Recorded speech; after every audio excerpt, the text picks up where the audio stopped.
They told her she was nothing, invisible, a mistake her father regretted until his dying breath. And when the will was read in that cold, rain-battered manner, Lydia Hale learned the truth. She'd inherited exactly what she deserved, nothing at all.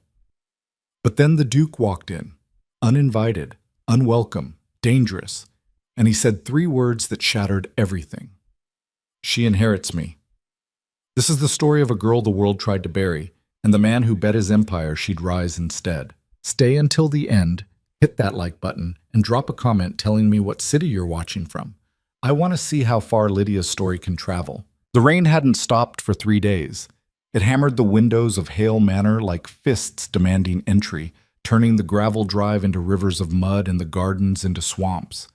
Inside, the drawing room smelled of damp wool, old leather, and something else, something sour and sharp that Lydia couldn't name but suspected was the scent of failure. She sat in the chair farthest from the fire, not because she wanted to be cold, but because sitting closer would have required someone to notice her first, and that hadn't happened in years. Across the room, her stepmother, Constance, perched on the settee like a queen holding court.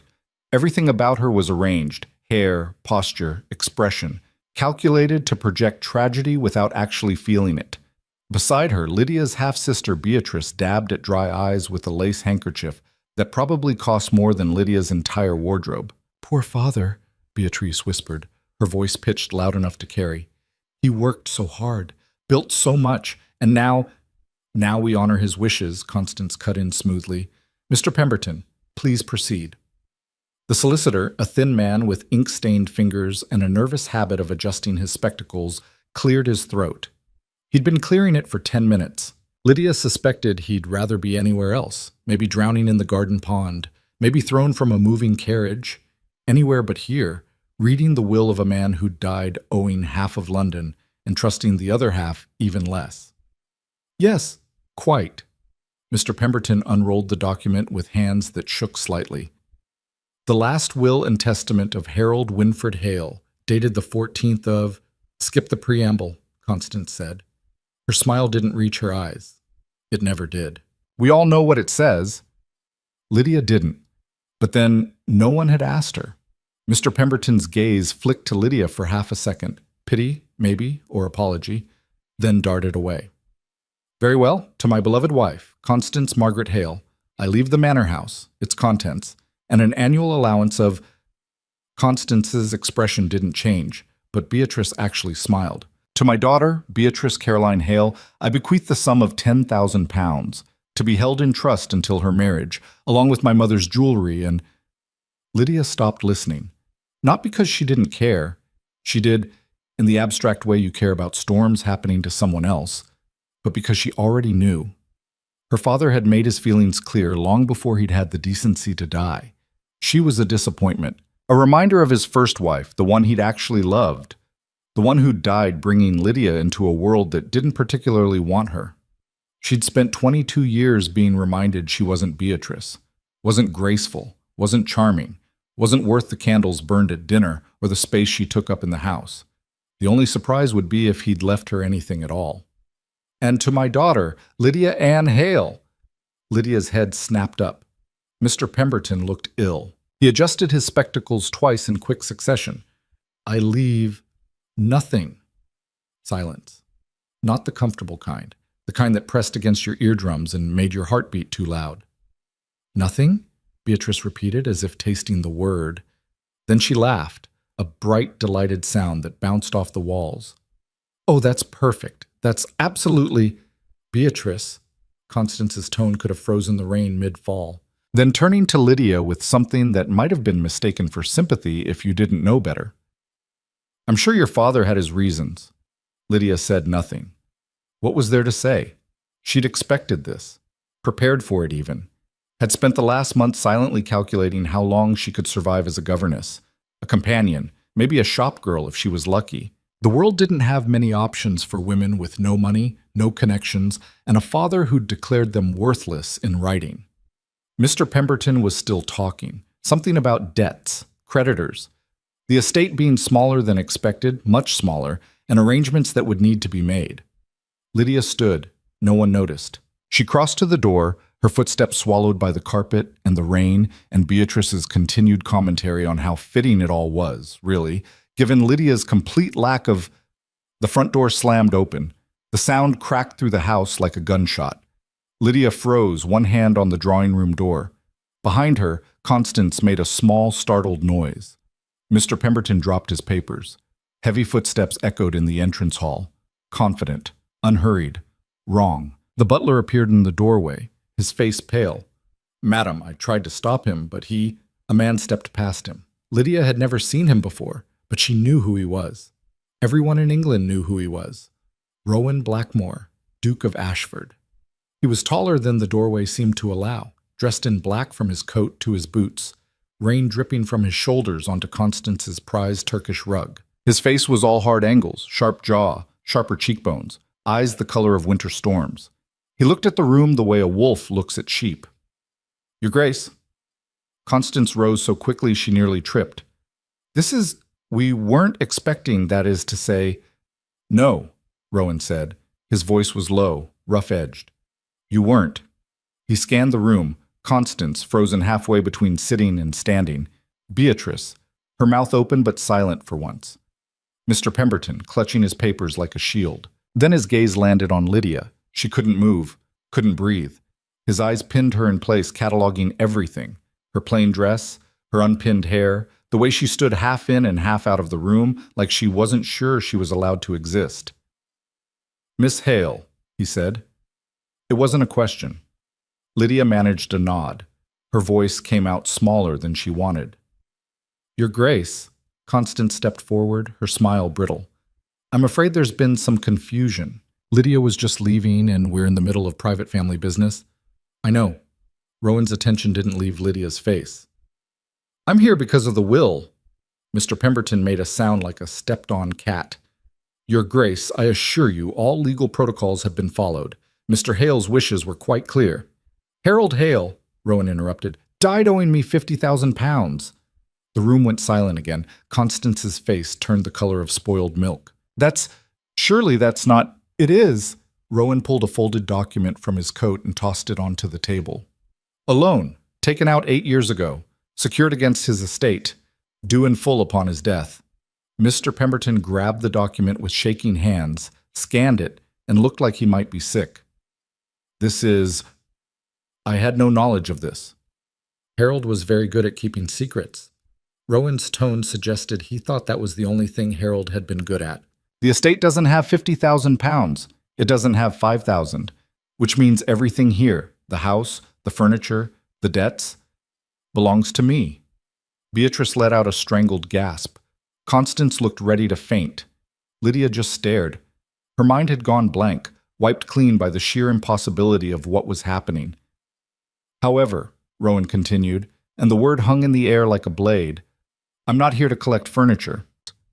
He moved then, crossing the room in 3 long strides, until he stood directly in front of Lydia. This close, she could see the rain caught in his dark hair, the scar that cut through his left eyebrow, the absolute certainty in his eyes. "Harold Hale made me a promise," he said, quiet enough that only Lydia could hear. 22 years ago, and now I'm here to collect." Lydia's throat was dry. "I don't understand." "You will." He raised his voice, addressing the room. "Miss Lydia Hale inherits nothing from her father's estate. That much is true, but she does inherit something else." Constance found her voice. "What could she possibly..." "Me," Rowan said. Beatrice laughed, a short, hysterical bark. "What?" Rowan didn't look at her. His gaze stayed locked on Lydia.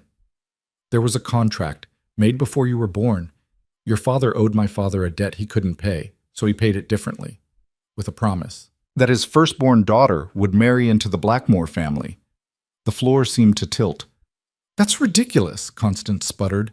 "You can't possibly expect..." "I expect," Rowan said, his tone cold enough to frost glass, "exactly what was agreed upon. The contract is legal, binding, witnessed by 3 solicitors and sealed by both families." He finally turned to face Constance. "Your stepdaughter doesn't inherit this house, Mrs. Hale. She inherits something considerably more valuable. My name, my fortune, my protection." He paused, and something that might have been amusement flickered across his face. And you inherit nothing but the debts your husband left behind. I suggest you start packing." The room erupted. Beatrice started shouting something about impossibility and cruelty and how this couldn't be legal. Constance stumbled toward Mr. Pemberton, demanding he do something, find a loophole, prove this madman wrong. Mr. Pemberton just kept reading the contract, his face growing paler with each line, and Lydia stood frozen, staring at the Duke of Ashford, the most powerful man in England, who just walked into her father's house and claimed her like property. Rowan extended his hand. "Miss Hale, we're leaving." She didn't take it, couldn't. Her mind was spinning too fast, catching on words like contract and binding and protection, which was just another word for prison, wasn't it? "I don't—" She swallowed, tried again. "I don't even know you." "No," he agreed, "but you knew your father, and you know what happens to women with no money and no prospects." His expression didn't soften, but something in his eyes did, just a fraction. "You have a choice, Miss Hale. Come with me, or stay here and take your chances with your stepmother's mercy." Behind her, Constance was shrieking about lawyers and fraud, and how dare he— Lydia looked at the hand Rowan offered, looked at the man attached to it, dangerous, cold, terrifying in ways she couldn't even name yet. Then she looked at Constance, at Beatrice, at the house that had never been a home, at the future that looked like a slow drowning in someone else's cruelty. She'd spent 22 years being nothing. Maybe it was time to try being something else. Lydia placed her hand in his. His fingers closed around hers, warm despite the rain, steady despite the chaos. "Smart choice," he murmured. Then he turned, pulling her toward the door, ignoring Constance's protests and Beatrice's shrieks and Mr. Pemberton's stuttered attempts at legal intervention. A carriage waited outside, black as a hearse, water streaming off its sides. The driver didn't blink at the sight of Rowan hauling a soaked, terrified girl through the rain. He just opened the door. Rowan handed her up first, then climbed in behind her, pulling the door shut on the sound of Constance screaming threats into the storm. The interior was warm, dry, lined with velvet the color of blood. Lydia pressed herself into the corner, as far from Rowan as the space allowed. Her heart hammered against her ribs. Her dress was soaked through. She couldn't stop shaking. "Where are we going?" Her voice cracked. Rowan settled into the opposite seat, his expression unreadable. "Home." "I don't have a home." "You do now." The carriage lurched forward. Lydia watched through the rain-streaked window as Hale Manor disappeared into the storm, the only life she'd ever known, shrinking and fading until it was nothing but a dark shape in the distance. Gone. She turned to face the Duke. "The contract. This promise my father made. I want to see it." Rowan studied her for a long moment. Then he reached into his coat and pulled out a sheaf of papers, yellowed with age but still legible. He handed them over without a word. Lydia read by the dim carriage light, her hands trembling. It was all there. Her father's signature. Lord Blackmore's signature. Rowan's father, she assumed. Witnesses. Seals. Legal language that boiled down to something simple and horrible. In exchange for the forgiveness of debts totaling £30,000, Harold Hale promised his firstborn daughter in marriage to the Blackmore heir. She'd been sold before she was born. This is— She couldn't find the word. Monstrous? Medieval? Insane? Binding, Rowan supplied. He didn't sound pleased about it. He didn't sound anything. "I had no intention of enforcing it. My father's been dead for 10 years, and I'm not in the habit of collecting human debts. But then your father died, and I discovered he'd spent the last 2 decades bleeding money from my estate through a dozen different schemes. £50,000, Miss Hale. That's what your loving father stole from me." I didn't know." "I know you didn't." Something shifted in his expression. "But you're his daughter. His heir, legally speaking, to his debts as much as his assets, which means you owe me £50,000. Lydia's laugh came out broken. "I have nothing. You heard the will. I'm worth exactly nothing." "True." Rowan leaned back, his eyes never leaving hers. "Which is why I'm offering you an alternative. Honor the contract your father signed. Marry me, and your debt is forgiven. And if I refuse, then I claim the debt through legal channels. Debtor's prison for you, Mrs. Hale and your sister out on the street, and everything your father ever owned sold at auction. He tilted his head slightly. I won't enjoy it, but I'll do it. The rain pounded the roof. The wheels churned through mud. Lydia looked down at the contract again, at her father's signature, bold and careless, selling her future for the price of his mistakes. Why? The word came out raw. If you never wanted this, if you think this whole arrangement is as terrible as I do, why not just let it go? Forgive the debt. Walk away. Rowan was quiet for so long she thought he wouldn't answer. Then, because I need a wife. You're a duke. You could marry anyone. I could marry someone my equals would approve of. Someone polished and perfect and politically useful. His tone made it clear what he thought of that. Someone who'd spend my money and bear my heirs and smile at the right people while slowly bleeding me dry of anything resembling peace.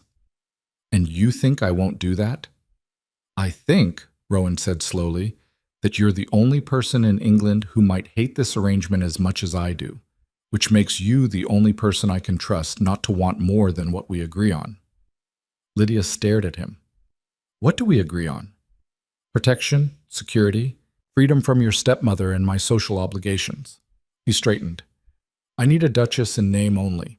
Someone to manage the household, appear at necessary functions, and otherwise leave me alone. In exchange, you get wealth, safety, and independence. A business arrangement, nothing more. Marriage is supposed to be more than business. Marriage, Rowan said flatly, is a transaction. At least this way we're both honest about it. The carriage hit a rut. Lydia grabbed the edge of the seat to keep from sliding. When she looked up, Rowan was watching her with an expression she couldn't read. I'm not asking you to love me, Miss Hale. I'm asking you to survive. And there it was. The truth underneath all the legal language and cold contracts. He was offering her a life. Not the one she'd imagine, not love or happiness or anything soft, but a life where she wouldn't be erased, where she wouldn't disappear into servitude or poverty or whatever dark corner the world reserved for forgotten daughters. How long? She asked. What? The marriage. How long does it last? Rowan's jaw tightened. Until one of us dies. Those are the terms. That's not a business arrangement. That's a life sentence. Yes. He didn't apologize for it. It is. The carriage rolled on through the storm. Lydia closed her eyes, tried to think, but her mind kept circling back to the same impossible choice. Marry a stranger who saw her as a solution to a problem, or face a world that saw her as nothing at all. When she opened her eyes, Rowan was still watching her. If I say yes, she said carefully, I want conditions. His eyebrows rose. Barely, but enough. Go on. I want my own rooms, my own space. I won't be locked away like some shameful secret. Agreed. I want access to books, a library. You'll have the run of mine, and I want... She hesitated because this felt like asking for the moon. I want to be useful, not ornamental. If I'm going to be your duchess, I want actual responsibilities. Things that matter. For the first time since he'd walked into her father's house, Rowan smiled. It was small, barely there, but real. You can have the entire estate to manage if you want it. Most of the staff would probably thank you. Why? Because I'm terrible at it. The smile faded. I'm good at business, at investments and negotiations and making money. But running a household, managing servants and menus and social calendars? He shook his head. I'd rather be drawn and quartered. Despite everything, the fear, the shock, the absolute insanity of this situation, Lydia almost laughed. Then we might actually be useful to each other. That's the idea. The carriage began to slow. Rowan glanced out the window, then back at her. We're here. Where? Blackmore Hall. The name meant nothing to Lydia. She'd heard of it, everyone had, but she'd never seen it, never imagined she would. The carriage stopped. A footman appeared to open the door, an umbrella already raised against the rain. Rowan stepped out first, then turned to offer Lydia his hand again. She took it. The rain had eased to a steady drizzle, but it was still enough to soak through her already damp dress in seconds. Through the wet darkness, she could make out shapes, massive stone walls, towers, windows glowing with warm light. It looked like a fortress.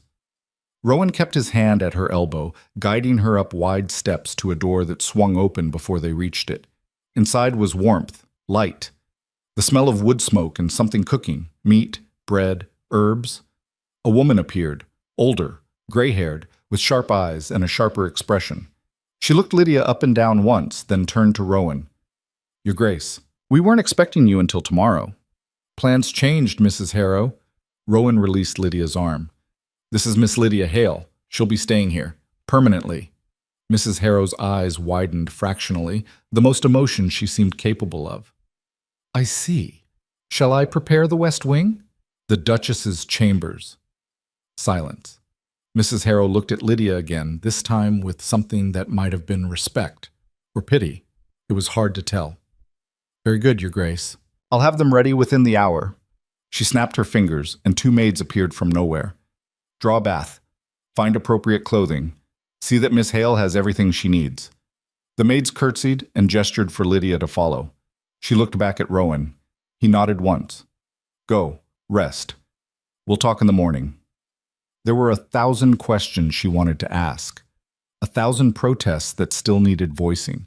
But she was cold, exhausted. And this, whatever this was, wasn't going to be resolved tonight. So she followed the maids up a curving staircase, down a hallway lined with portraits of stern-faced Blackmores, into a suite of rooms that were larger than the entire ground floor of Hale Manor. The bath was already being filled. One of the maids, young, with kind eyes, helped Lydia out of her soaked dress. "Don't worry, miss," she whispered. "His Grace isn't as frightening as he looks."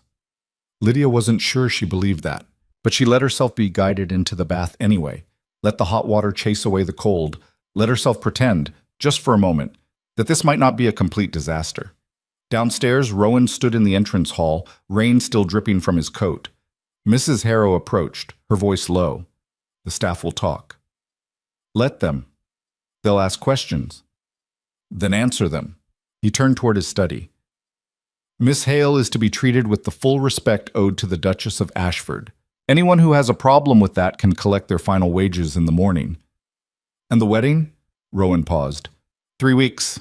Make the arrangements." 3 weeks isn't enough time. It'll have to be." He didn't wait for a response, just kept walking, leaving Mrs. Harrow staring after him with an expression that said she'd seen a lot in her years of service, but this was something new. In the study, Rowan poured himself a drink, whiskey, neat, and stood at the window watching the rain. He'd told Lydia the truth. Most of it, anyway. He did need a wife. He was tired of the constant pressure to marry for politics or money or bloodline. Tired of women who looked at him and saw a title, not a person. But there was another reason. One he hadn't mentioned. The contract wasn't just about marriage. It was about protection. Harold Hale had made enemies, powerful ones. And those enemies would come looking for payment, one way or another. If Lydia stayed unprotected, she'd be destroyed. Rowan knew what it felt like to be used as leverage. He'd watched his father sell pieces of their family's dignity for debts and favors, watched his mother wither under the weight of a marriage that was transaction instead of partnership. He wouldn't do that to Lydia, but he also wouldn't pretend this was anything other than what it was. A cage. Gilded, comfortable, safe. But still a cage. The whiskey burned going down. 3 weeks. Then the girl who was nothing would become a duchess, and they'd both have to live with what that meant. The bed was too soft. Lydia lay awake in the darkness, staring at a ceiling she couldn't see, surrounded by silence so complete it felt like drowning. At Hale Manor, there'd always been noise, creaking floors, Beatrice's voice carrying through walls, Constance's sharp footsteps on the stairs. Background noise that reminded you that you existed, even if no one cared that you did. Here, there was nothing, just her and the vast emptiness of rooms that belonged to a duchess. A duchess. The word tasted wrong in her mouth, like borrowed clothes that didn't fit. She rolled onto her side, pulling the blankets tighter. The maids had left her in a nightgown that probably cost more than she'd eaten in a year, silk so fine it felt like water against her skin. They'd been kind, efficient, called her Miss Hale in voices that suggested they knew exactly what was happening and had opinions they'd never voice. Tomorrow, she'd have to face Rowan. Face whatever this arrangement actually meant beyond contracts and cold transactions. Tomorrow, She'd have to figure out how to be someone she wasn't. But tonight, a knock shattered the silence. Lydia sat up so fast her head spun. Yes? The door opened a crack. One of the maids from earlier, the young one with kind eyes, peeked in. Miss Hale, sorry to disturb, but His Grace requests your presence. In the library. Now? Lydia glanced at the window, still dark. What time is it? midnight, miss. Of course it was. Lydia pushed back the covers, her feet hitting cold floor. Does he always summon people in the middle of the night? The maid's expression flickered, something between amusement and sympathy. Only when he can't sleep, which is most nights, if I'm honest. She held up a robe. Here. It's not proper calling clothes, but I don't think His Grace cares much about proper. That much was obvious. Lydia let the maid help her into the robe, velvet, deep green, ridiculously warm, and followed her down hallways that seemed to stretch forever. Portraits watched from the walls. Dead Blackmores with their stern faces and colder eyes, judging her for daring to walk among them. The library door stood open, firelight spilling into the hallway. The maid curtsied and disappeared. Lydia hesitated at the threshold. The room beyond was massive. 2 stories of books climbing toward a ceiling painted with constellations she didn't recognize. Leather chairs clustered near the fire. Tables covered in papers, maps, ledgers. And Rowan, standing at the window with a glass in his hand, silhouetted against the dying rain. You wanted to see me? Her voice came out steadier than she felt. He turned. He'd changed out of his wet clothes into something simpler. Shirt, trousers, no coat. His hair was still damp, curling slightly at his temples. He looked tired, almost human. Can't sleep? He asked. The bed's too soft. His mouth quirked. First complaint I've ever heard about expensive bedding. I'm not complaining, just stating fact. She stepped into the room, her bare feet silent on thick carpet. Why am I here? Because we need to talk. Actually talk, without rain and carriages and Mrs. Harrow hovering. He gestured to one of the chairs. Sit. It wasn't quite an order, but close enough that Lydia bristled. Still, she sat. Rowan took the chair opposite, the fire crackling between them. 3 weeks, he said without preamble. That's how long we have before the wedding. 3 weeks to make this arrangement work. Or what? Or it falls apart spectacularly, and we both end up worse than where we started. He took a drink. I meant what I said in the carriage. This is a business arrangement, but business requires rules, expectations. We need to establish those now. Lydia folded her hands in her lap. I'm listening. First, the marriage is real in every legal sense. You'll be the Duchess of Ashford with all the rights and responsibilities that entails. You'll manage the household, appear at social functions when necessary, and represent this family with dignity. Dignity, Lydia repeated. That's what you want? Someone who looks the part? I want someone who won't make this harder than it already is. His tone sharpened. You'll have access to everything, my money, my properties, my name. In exchange, I expect competence. Competence. She let the word hang. Not obedience?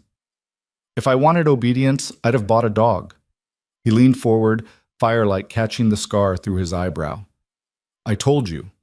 I need someone to manage things I don't have patience for. The staff, the estate accounts, the social calendar. You said you wanted to be useful. Prove it. Something hot flared in Lydia's chest. Not quite anger, but close. You don't know anything about me. How do you know I'm even capable of... Because you're Harold Hale's daughter. Rowan's expression didn't change. Your father was a bastard and a thief, but he wasn't stupid. He ran an estate for 20 years on debts and lies, kept creditors at bay, maintained appearances. Someone taught him that, and someone in that house learned by watching. Lydia went still. It wasn't Constance, Rowan continued. She's too busy performing tragedy to actually manage anything, and it wasn't Beatrice. She can barely manage to dress herself, which means it was you, the invisible daughter, the one nobody noticed doing all the work. He'd seen more in one evening than her family had in 22 years. I kept the household accounts, Lydia admitted quietly. After my father's first stroke. Someone had to, and Constance wouldn't lower herself. So I learned. Good. Then you already know what you're doing. He refilled his glass from a decanter on the side table. This estate is 10 times the size of Hale Manor. with 3 times the staff and business interests across half of England. It's a mess. My steward does his best, but he's old and overwhelmed, and I'm too busy keeping the financial empire from collapsing to manage menus and servant schedules. So I'm to be your estate manager. You're to be my wife. His eyes met hers. But yes, manage the estate. Make it run smoothly. Keep the staff from murdering each other. In return, you get everything I promised. Safety, wealth, freedom to live however you want within these walls. Lydia studied him. And outside these walls? What about it? You said within these walls. What happens when I want to leave? Rowan was quiet for a beat too long. Where would you go? I don't know. London, the village, anywhere that isn't locked inside this fortress. She kept her voice level. You're offering me a cage, Your Grace. A beautiful one, but still a cage. I need to know, am I a prisoner here? No. The word came hard. You're not a prisoner. You can go where you want, when you want, but... He stopped, jaw working. But what? But your father made enemies, dangerous ones, men who'd use you as leverage if they knew you existed. He set down his glass with a sharp click. The contract wasn't just about settling debts. It was about protection. Your father knew what was coming. He sold you to my family because he thought we could keep you safe. Cold spread through Lydia's stomach. Safe from what? Creditors who don't accept no as an answer. Business partners he betrayed. People who lost fortunes because of his schemes. Rowan's expression was stone. They'll come looking, Lydia, and when they do, they'll look for anything they can use against his estate. That includes his daughters. Beatrice is Constance's problem now, and Constance is smart enough to disappear into some relative's house and wait for the storm to pass. He leaned back. But you're the firstborn, the legitimate heir to Harold's debts and sins. You're the one they'll want. The fire popped, sending sparks up the chimney. So this protection you're offering, Lydia said slowly, isn't kindness. It's necessity. It's both. Rowan didn't flinch from her stare. I won't lie to you. This arrangement serves me as much as it serves you, but that doesn't make the protection less real. As my wife, you're untouchable. No creditor, no matter how powerful, would dare move against a duchess. And if I refuse, if I walk away right now, then you're on your own. He said it flatly, without malice. I'll forgive the debt. I'm not a monster, but I can't protect someone who won't let me. You'll be out there alone with your father's enemies circling. Lydia's hands clenched in her lap. That's not a choice. That's coercion. That's reality. Rowan stood, crossing to the window. Rain streaked the glass in thin rivulets. I'm not asking you to love this. I'm asking you to survive it. 3 weeks, Lydia. Then you'll be safe, truly safe, for the rest of your life. She wanted to scream, wanted to throw something at his head and tell him he was exactly like her father, selling her future for his convenience. But he wasn't. Not quite. Her father had sold her and forgotten she existed. Rowan was offering her a position, power, a voice, even if it came wrapped in chains. The staff, she said finally. If I'm to manage them, I need authority, real authority, not just a title they humor. Rowan turned. You'll have it. And the accounts. I want full access. No secrets. Done. And she hesitated because this felt like pushing too far. And I want to know what you're not telling me about my father, about these enemies. If I'm walking into danger, I deserve to know what it looks like. Rowan studied her for a long moment. Then he crossed back to his chair, sat, and began to talk. He told her about Harold Hale's schemes, investments that were actually frauds, partnerships that were thefts, loans taken with no intention of repayment. He told her about the men Harold had ruined, a shipping magnate who'd lost everything, a banker who'd put a pistol in his mouth, a lord who'd been forced to sell his ancestral estate. He told her about the threats, letters demanding payment, visits in the night, warnings that Harold's family would suffer for his crimes. And he told her about the contract, made 22 years ago when Harold's debts had finally caught up to him. A promise to the Duke of Ashford, marry your daughter to my son, and I'll make your enemies disappear. My father kept that promise, Rowan said. Every man who threatened Harold Hale either backed off or met with unfortunate accidents. Your father lived another 20 years because mine protected him. And now you're collecting what he paid for. Now I'm honoring what he bought. Rowan's voice was quiet. My father wasn't a good man, Lydia, but he kept his word. The contract promised you safety. I intend to deliver. The fire had burned low, embers glowing red in the darkness. Lydia felt hollowed out. Every answer just revealed more questions, more layers of lies and debts, and promises made by people who'd never asked what she wanted. Did my mother know? The question came out raw. About the contract? Rowan shook his head. She died before it could matter. Harold told me once that she would have fought him on it. That's why he waited until after to sign. Of course he had. Lydia stood. Her legs felt shaky, but she locked her knees and kept her spine straight. I need air. It's raining. I don't care. She walked past him, through the library, out into the hall, found a door that led to what looked like a terrace, pushed it open and stepped into the cold. The rain had softened to mist, clinging to her skin and hair. Below, gardens stretched into darkness, shapes and shadows that might have been beautiful in daylight. Behind her, footsteps. Rowan appeared in the doorway, arms crossed. You'll catch cold. Then I'll catch cold. She didn't look at him.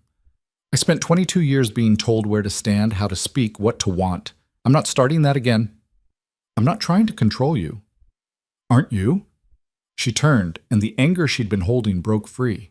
You show up, drag me out of my life, tell me I have to marry you or face ruin, and call it protection. You make decisions about my future without asking what I think. You offer me freedom with one hand and lock the door with the other. Her voice shook. How is that different from what my father did? Rowan took the words without flinching. When she finished, he was quiet for a long time. Then, you're right. Lydia blinked. What? You're right.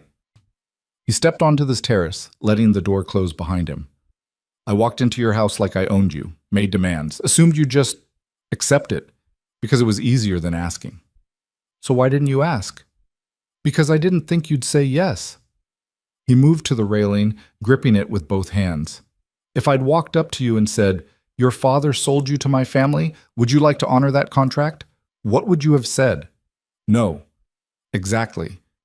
He looked at her then, and something in his expression cracked.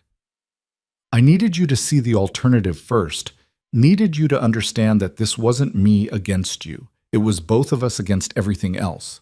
But I did it wrong. I know that. The mist settled on his shoulders, darkening his shirt. I can't undo the contract, he said. I can't make your father's enemies disappear. I can't give you back the life you should have had, but I can give you a choice. A real one. What choice? Stay or go. He straightened. If you walk away right now, I'll honor what I said. No debt, no threats. You'll have enough money to start over somewhere far from here. I'll make sure you're safe even if you're not my wife. Lydia's breath caught. You'd do that? I'd hate it. It would make everything infinitely more complicated. His mouth twisted. But yes, I'd do that.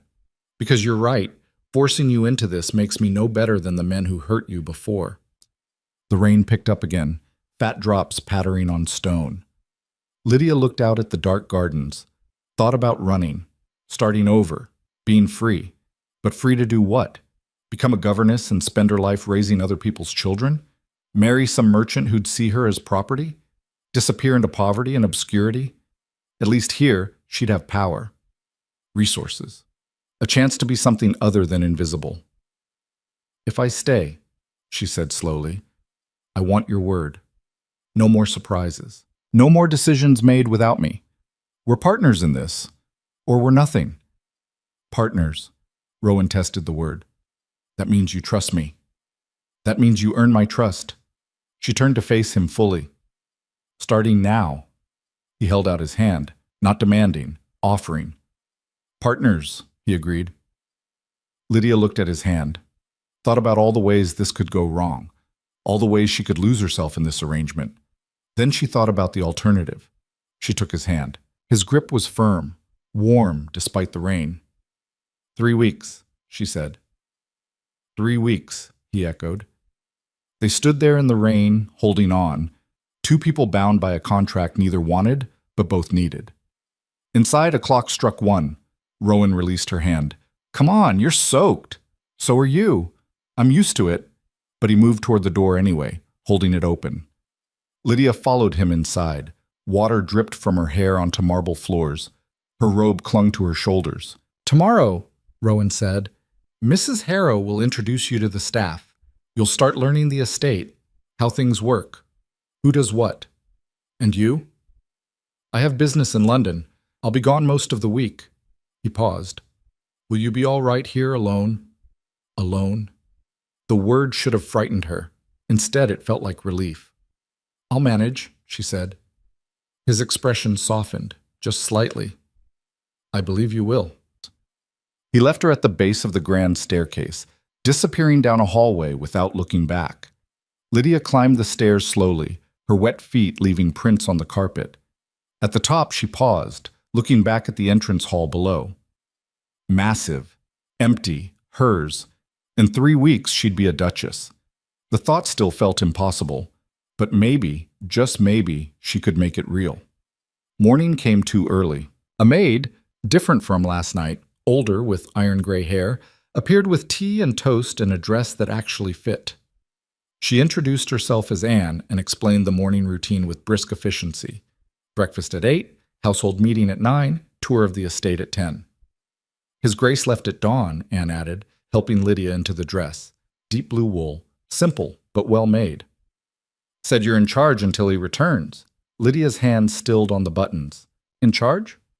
Of the household, miss. Mrs. Harrow runs the staff, but you approve decisions. Anne stepped back, examining her work.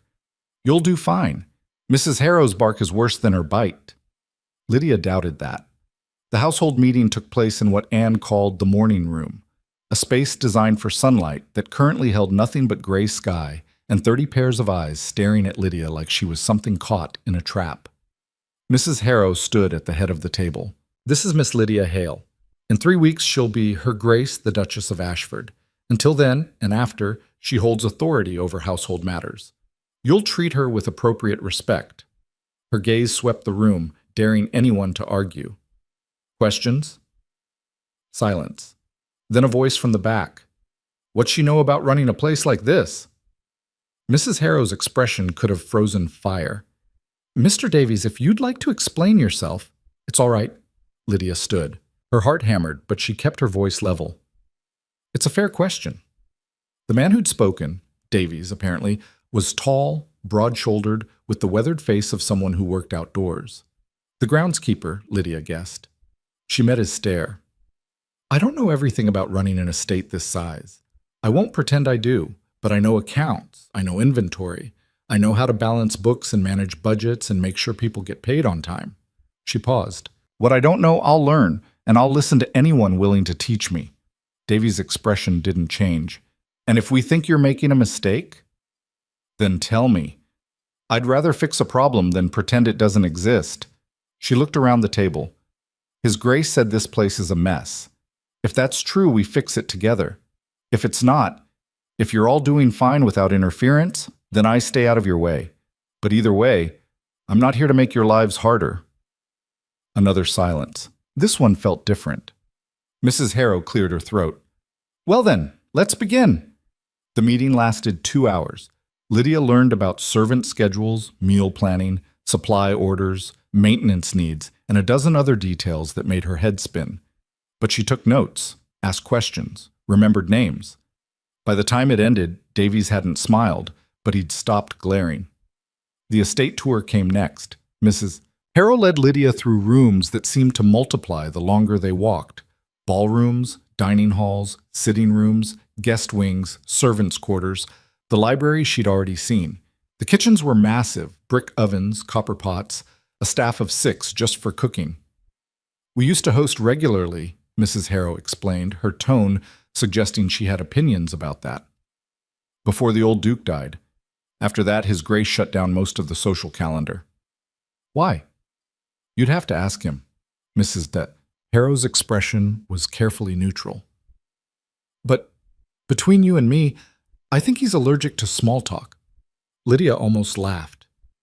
They ended in the Duchess's study, a room Lydia hadn't seen before. Smaller than the library, but well lit, with a desk positioned near the window and shelves lined with ledgers. This was the late Duchess's space, Mrs. Harrow said. His Grace's mother. She managed the estate from here, kept everything running while the old Duke drank himself to death. She ran her fingers over the desk's edge. She was formidable. You remind me of her. Lydia wasn't sure if that was a compliment. How so? You don't apologize for existing. Mrs. Harrow's eyes were sharp. Most girls your age would have crumbled under what happened yesterday. You didn't. You got angry instead. That's good. Anger keeps you alive. Is that what kept her alive? For a while. Mrs. Harrow's expression softened.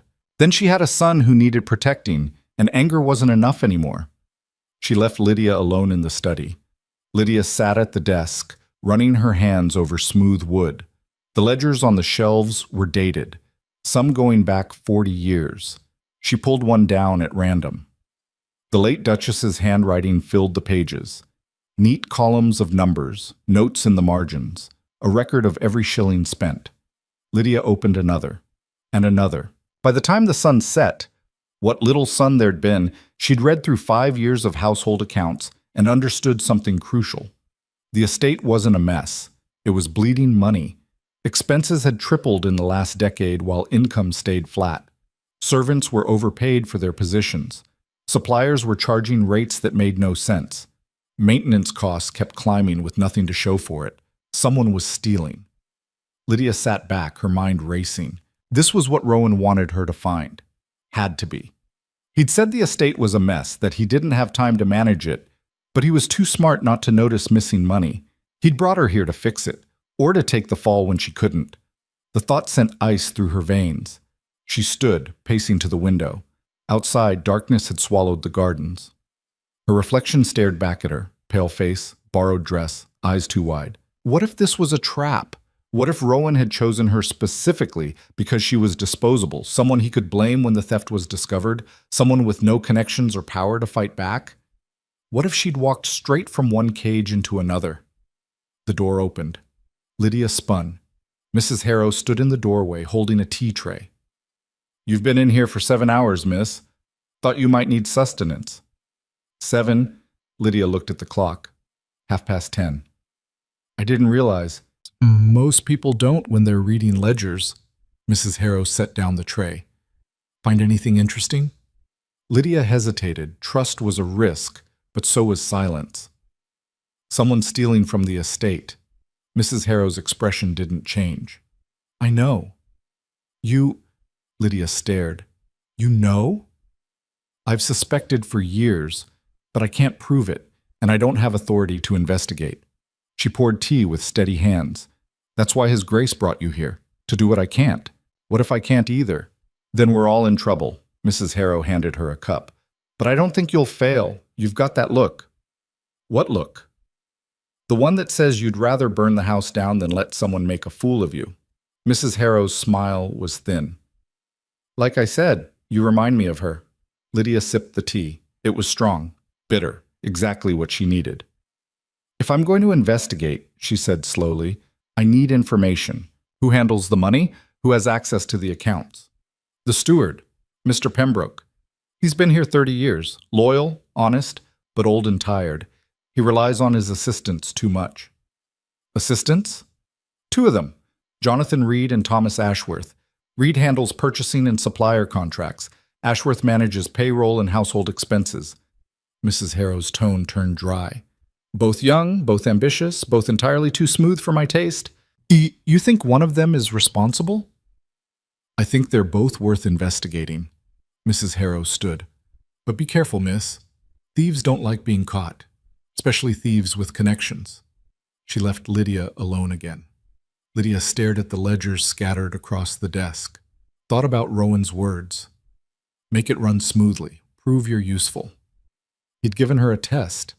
Now she had to pass it, or prove he was right to doubt her. The next morning, Lydia requested a meeting with Mr. Pembroke. He arrived looking exactly like Mrs. Harrow had described. Old, tired, vaguely confused about why the future Duchess wanted to discuss accounts. I'm trying to understand the household finances, Lydia explained, keeping her tone light. His Grace mentioned there might be inefficiencies. I thought I could help identify them. Pembroke relaxed. Oh, of course. Happy to assist, Miss Hale. What would you like to know? They spent 2 hours going through records. Pembroke was thorough, patient, and clearly overwhelmed.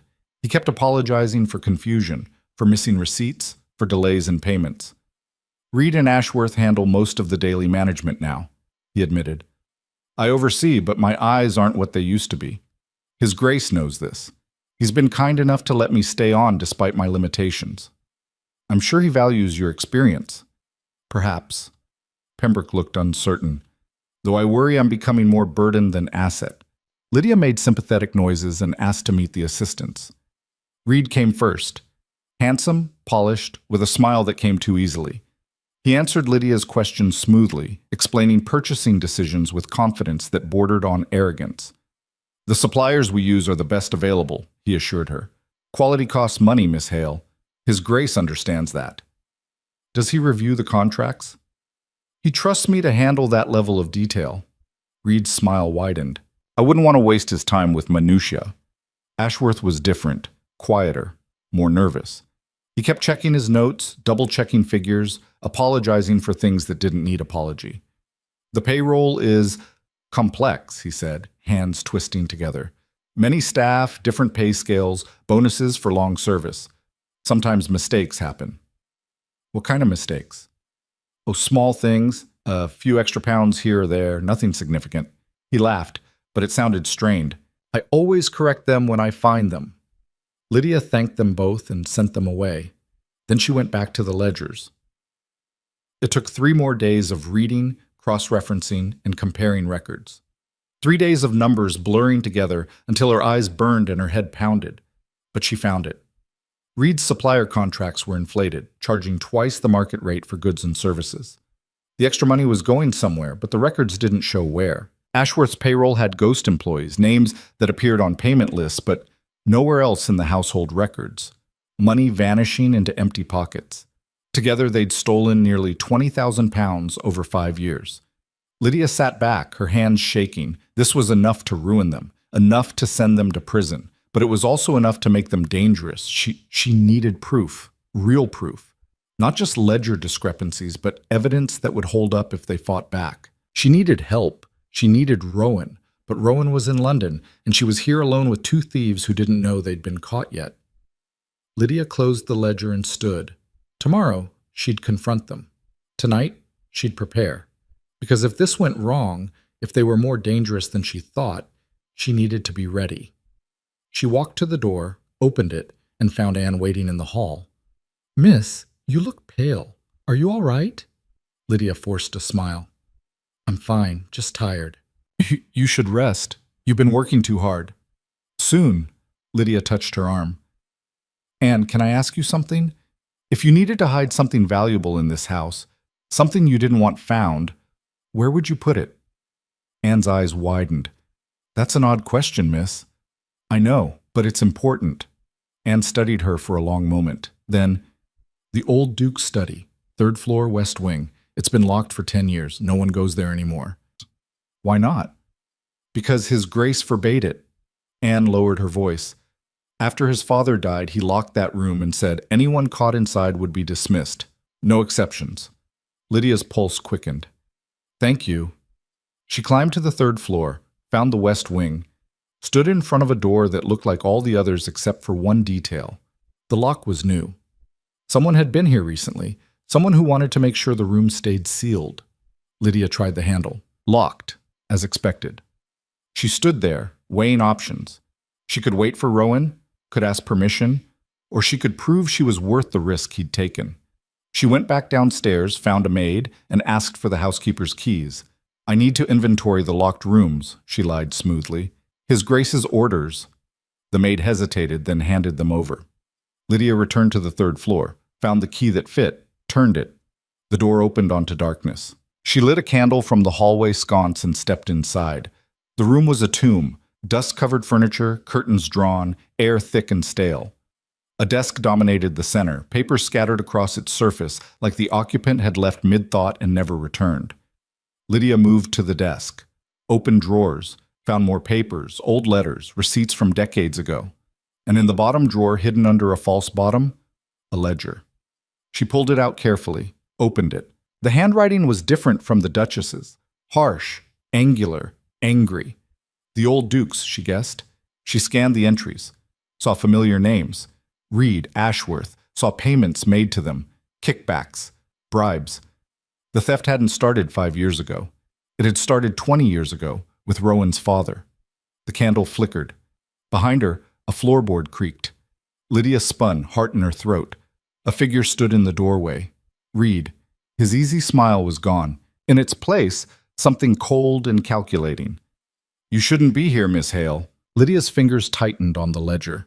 The candle flame threw shadows across Reed's face, making him look less like the polished assistant and more like something that had crawled out from under the floorboards. "I could say the same to you," she managed, keeping her voice steady. "This room's been locked for 10 years. Which makes me wonder how you got in." Reed stepped inside, closing the door behind him with a soft click that felt final. "The housekeeper's keys, I'm guessing? Clever, but not clever enough to check if anyone was watching." He'd followed her. She'd been so focused on finding proof that she hadn't thought about being followed. Stupid, careless. "His Grace asked me to review the estate finances." Lydia lifted her chin. "I'm doing exactly what I was brought here to do." "You were brought here to be a pretty ornament, a wife in name only." Reed's smile was thin. "Did Rowan actually tell you to dig through his father's private papers, or are you overstepping?" The use of Rowan's first name, casual, familiar, sent warning bells through Lydia's mind. "How long have you worked here?" she asked. "Long enough to know where all the bodies are buried." He leaned against the door, arms crossed. 20 years, Miss Hale. Since I was 14. The old Duke took me in, gave me a position, taught me how the world really works." "He taught you how to steal." Reed laughed. A short, harsh sound. "He taught me how to survive. There's a difference. Not to the law. The law." Reed's expression hardened. "The law protects men like Rowan Blackmore. Men born into wealth they didn't earn, holding power they don't deserve. The rest of us? We take what we can, or we starve." "You're not starving. You've stolen 20,000 pounds. Closer to 30, actually." He said it without shame. "And I earned every shilling." "Do you know what it's like working for the Blackmores? The old Duke was a drunk who beat his wife and terrorized his staff. Rowan's no better, cold, ruthless, willing to sell a woman to settle his father's debts. He's protecting me. He's using you." Reed pushed off the door, taking a step closer. "You think this marriage is about protection? It's about control, about maintaining the Blackmore legacy no matter who gets crushed in the process. You're just another transaction to him." Lydia's pulse hammered in her throat, but she held her ground. "If that's true, why do you care? If I'm just a transaction, what difference does it make if I find your theft?" "Because you'll tell him, and he'll use it as an excuse to destroy anyone connected to his father's sins, including people who were just trying to survive." Reed's voice dropped. "Walk away, Miss Hale. Burn that ledger. Forget what you saw. And maybe, you'll actually survive your 3 weeks until the wedding." The threat was clear. Lydia's mind raced. She was alone on the 3rd floor with a man who just admitted to 30,000 pounds of theft. No one knew where she was. No one would hear her scream. But she'd spent 22 years being afraid. She was done with that. "No," she said quietly. Reed's expression flickered, surprise, then anger. "You're making a mistake." "Probably." Lydia tucked the ledger under her arm. "But it's my mistake to make. Now move." "Or what? You'll report me?" He laughed again. "To whom? Rowan's in London. Mrs. Harrow has no authority over me, and the local magistrate is a friend of mine, has been for years. Your word against mine, Miss Hale. Who do you think wins that fight?" He had a point. A good one. But Lydia had spent too many years being told she didn't matter to back down now. "Then I guess we'll find out." She moved toward the door. Reed shifted, blocking her path. "I don't want to hurt you." "Then don't." They stood inches apart, the air thick with tension. Then Reed reached for the ledger. Lydia swung the candle. The flame caught his sleeve. He jerked back with a curse, batting at the sparks. Lydia shoved past him, yanked the door open, and ran. Behind her, Reed shouted something, a threat, a warning. She didn't stop to listen. She just ran, the ledger clutched to her chest, her bare feet sliding on polished floors. Down the hallway, down the stairs. She could hear him following, his heavier footsteps echoing. Second floor, first floor. The entrance hall loomed ahead. A hand grabbed her arm. Lydia screamed, "Miss Hale!" Anne appeared from nowhere, eyes wide. "What's wrong?" Reed skidded to a stop on the stairs, his burned sleeve smoking. His face was a mask of fury that shifted instantly to concern when he saw Anne. "She startled me in the West Wing," he said smoothly. "I think she got disoriented. Perhaps the stress of the upcoming wedding." "I'm fine," Lydia pulled free of Anne's grip. "And I wasn't disoriented. Mr. Reed was threatening me."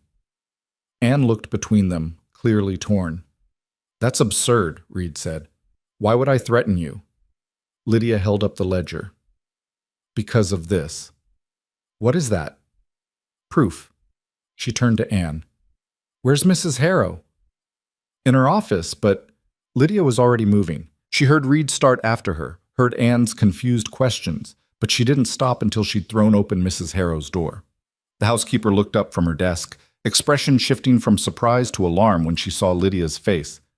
"Lock the door," Lydia said. Mrs. Harrow stood. "What's happened?" "Lock it. Now." Mrs. Harrow crossed to the door, turned the key, just as Reed appeared in the hallway. He tried the handle, found it locked, and his mask of civility finally cracked. "This is ridiculous, Mrs. Harrow. Miss Hale is clearly unwell. Open the door." "Go away, Mr. Reed," Mrs. Harrow said calmly, "before I call the footman." His shadow lingered for a moment. Then footsteps retreated. Mrs. Harrow turned back to Lydia. "Talk." Lydia laid the ledger on the desk and explained everything. The inflated contracts, the ghost employees, the payment she'd found in the old Duke's study. Reed's confession, his threats. Mrs. Harrow listened without interrupting. When Lydia finished, the housekeeper opened the ledger and began reading, her expression growing darker with each page. £30,000, she murmured. "That bastard. What do we do?" "We send for his grace immediately." Mrs. Harrow moved to her desk, pulling out paper and pen. "He needs to know what's happening before Reed has a chance to cover his tracks, or what?" Mrs. Harrow's jaw tightened. "Or run. Men like Reed don't go down quietly. If he knows you have proof, he'll either destroy the evidence or destroy you." Fear spiked through Lydia's chest. "He can't destroy me. This house is full of people. People who've worked alongside Reed for years. People who might believe his version of events over yours." Mrs. Harrow finished the letter, sealed it, and rang for a footman. "You're new here, Miss Hale. An outsider. If Reed spreads the right rumors, says you're unstable, that you're fabricating accusations to cover your own mistakes, some of them will believe him." "But you believe me." "I do. But I'm one person." Mrs. Harrow handed the sealed letter to the footman who appeared at the door. "Take this to London, to His Grace, directly into his hands, no one else's. Ride hard." The footman nodded and disappeared. Mrs. Harrow turned back to Lydia. "You'll stay in your rooms until His Grace returns." Locked door. No visitors except Anne and me. That's a cage. That's survival. Mrs. Harrow's expression softened fractionally. "I know you hate this, but Reed is dangerous and we don't know who else might be involved. Until Rowan gets here, you're vulnerable." Lydia wanted to argue, wanted to insist she could handle this herself. But Reed's face in that dark room, the calculation in his eyes, the casual way he'd admitted to 30 years of theft, that had been real danger. The kind that didn't care about fairness or justice. "How long until Rowan gets here?" "If the footman rides through the night, 2 days. Maybe less if His Grace pushes hard." 2 days locked in her room while Reed plotted. 2 days wondering if every shadow held a threat.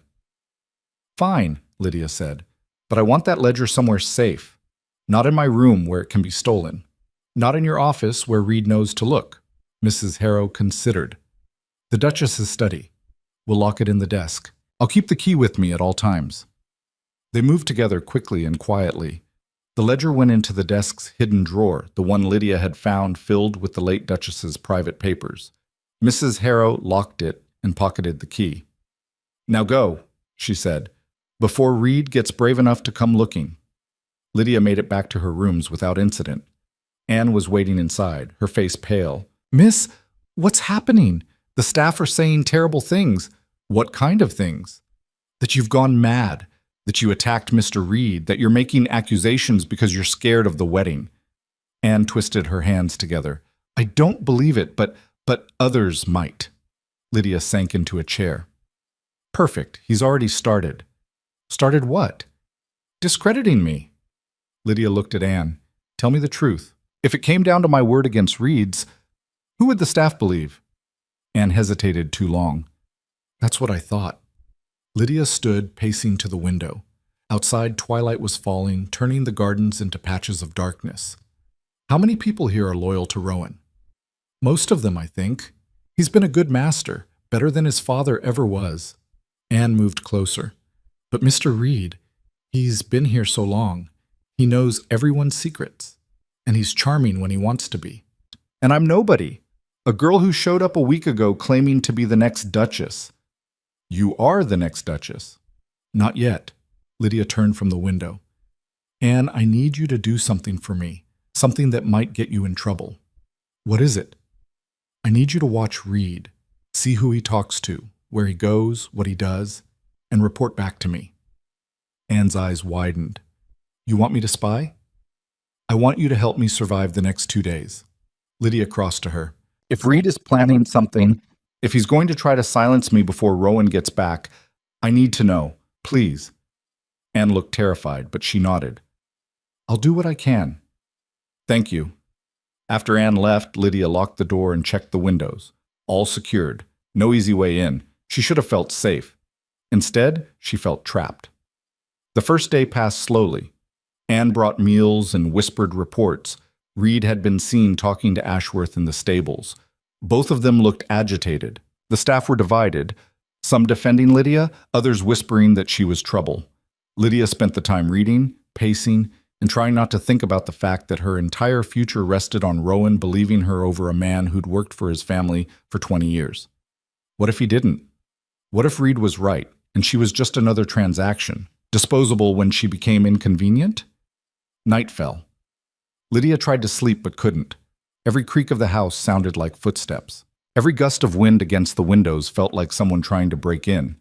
She was being paranoid, probably. Somewhere around midnight, she heard voices outside her door.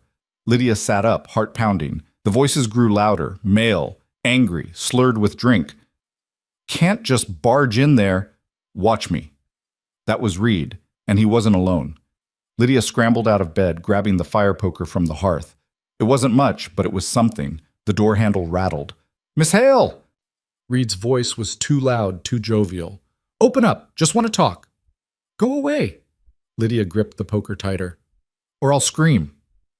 "Scream all you want. Most of the house is asleep, and the ones who aren't, they're with me." Laughter from whoever was with him. The handle rattled again, harder. Lydia backed toward the window, her mind racing. If they broke in, if Reed had brought allies, she couldn't fight them all. But she could escape. She unlocked the window, pushed it open. Cold air rushed in. Below, a narrow ledge ran along the side of the building. Beyond that, a drop of 30 feet to the gardens. Behind her, something heavy hit the door. Wood splintered. They were breaking it down. Lydia climbed onto the windowsill, her bare feet finding the ledge. It was barely 6 inches wide, slick with rain from earlier. Another crash. The door was giving way. She edged along the ledge, pressing herself against the cold stone wall.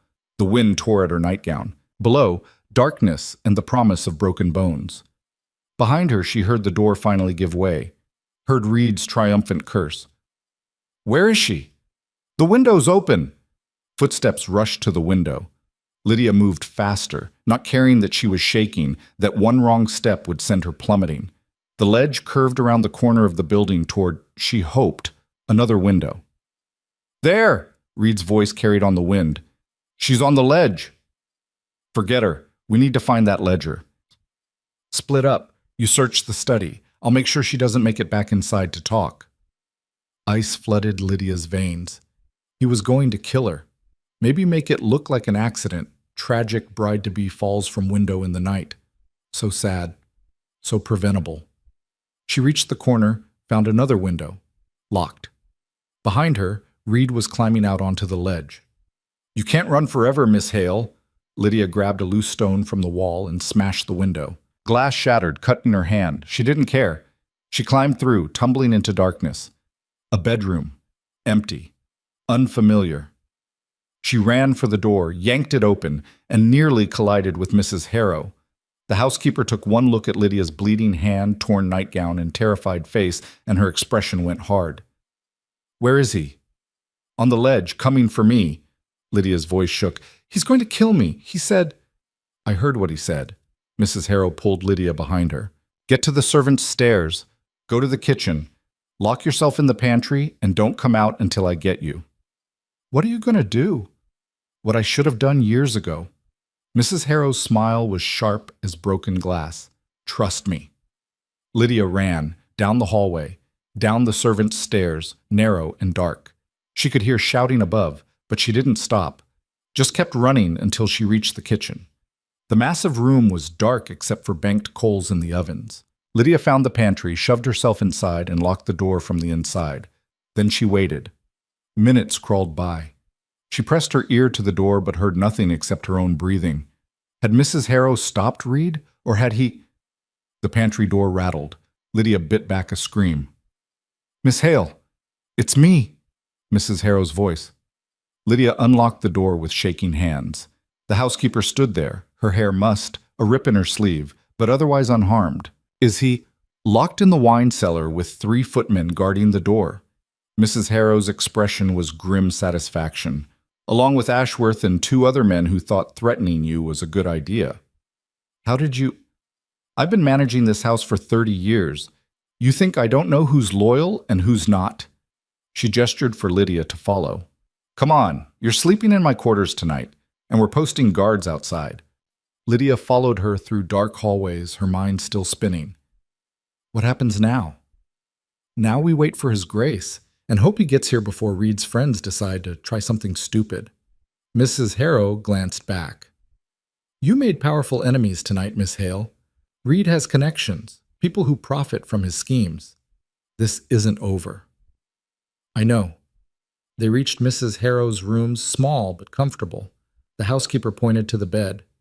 "Sleep if you can. I'll be in the chair." You don't have to—" "Yes, I do." Mrs. Harrow's expression softened.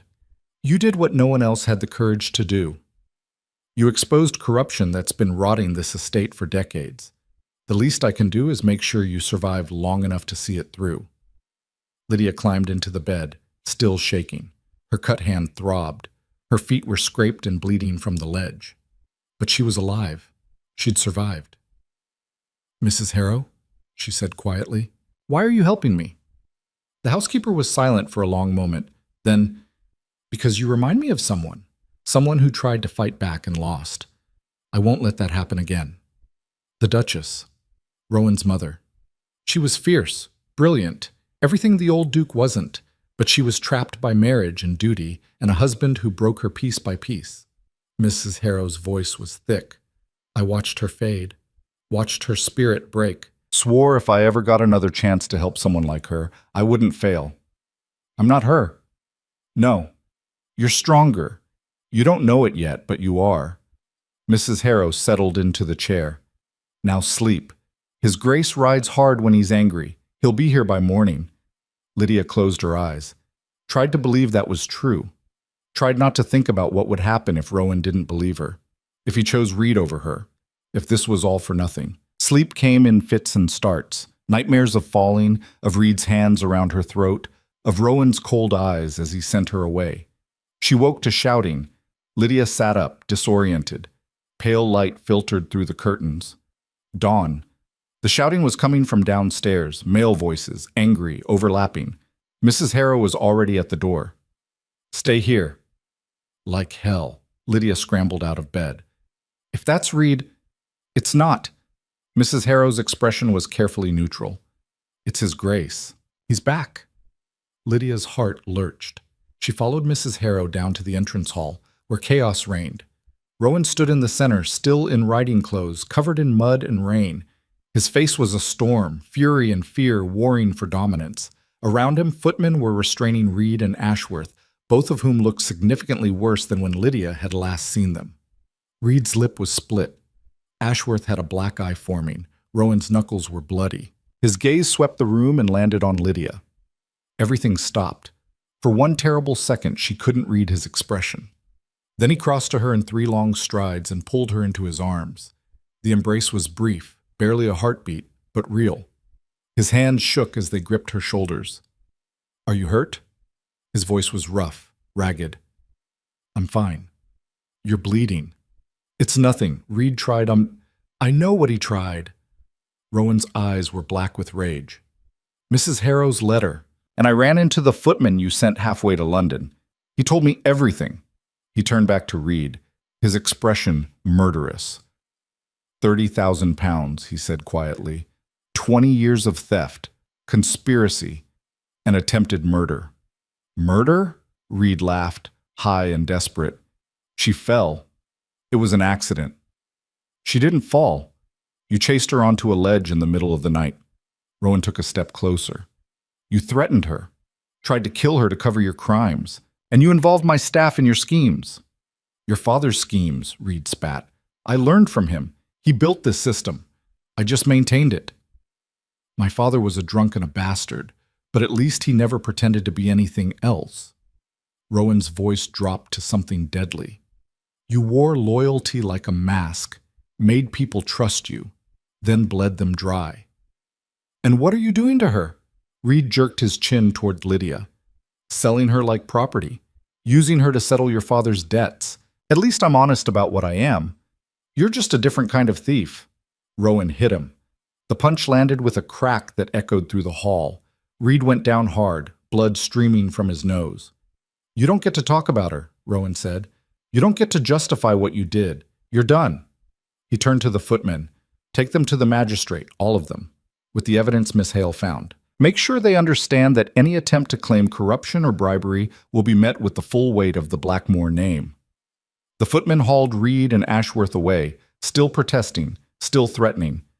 Then it was just Rowan and Lydia and Mrs. Harrow in the entrance hall. Rowan ran his hands through his hair, suddenly looking exhausted. "You should have waited for me," he said. "I didn't have time to wait." Lydia lifted her chin. "They were stealing from you, from the estate. I couldn't just ignore it. You could have been killed. But I wasn't. Because Mrs. Harrow saved you. Because you got lucky." His voice rose. "What if Reed had caught you in that study? What if he'd pushed you off that ledge? What then?" "Then I'd be dead. And you'd be free of this arrangement." The words came out sharper than she intended. "Isn't that what you wanted? A wife who didn't complicate things?" Rowan stared at her. "You think I wanted this? I think you wanted someone convenient, someone manageable, and I've been nothing but trouble since I got here. You've been—" He stopped, started again. "You've been brave, reckless, brilliant, and yes, trouble, but not the kind I regret." The words hit Lydia like a physical blow. Mrs. Harrow cleared her throat. "I'll just be elsewhere." She disappeared, leaving them alone. Rowan and Lydia stood in the entrance hall, 3 feet apart, neither willing to close the distance. "Why did you come back early?" Lydia asked. "Because the footman said you were in danger, and I—" He looked away. "I couldn't risk it. Couldn't risk you." "Because of the contract." "Damn the contract!" His eyes snapped back to hers, fierce and raw. "I came back because the thought of you hurt, of you scared and alone while I was 2 days away. I couldn't breathe, couldn't think, just rode until the horse nearly collapsed." Lydia's breath caught. "This arrangement," Rowan continued, his voice rough, "was supposed to be simple, business, protection in exchange for your name. But you—" He laughed, bitter. "You walked into my house and turned everything upside down, found corruption I'd been too blind to see, stood up to men who would have destroyed you without a second thought, made me feel things I swore I'd never feel again." "What things?" He took a step closer, then another, until they were inches apart. "Fear," he said.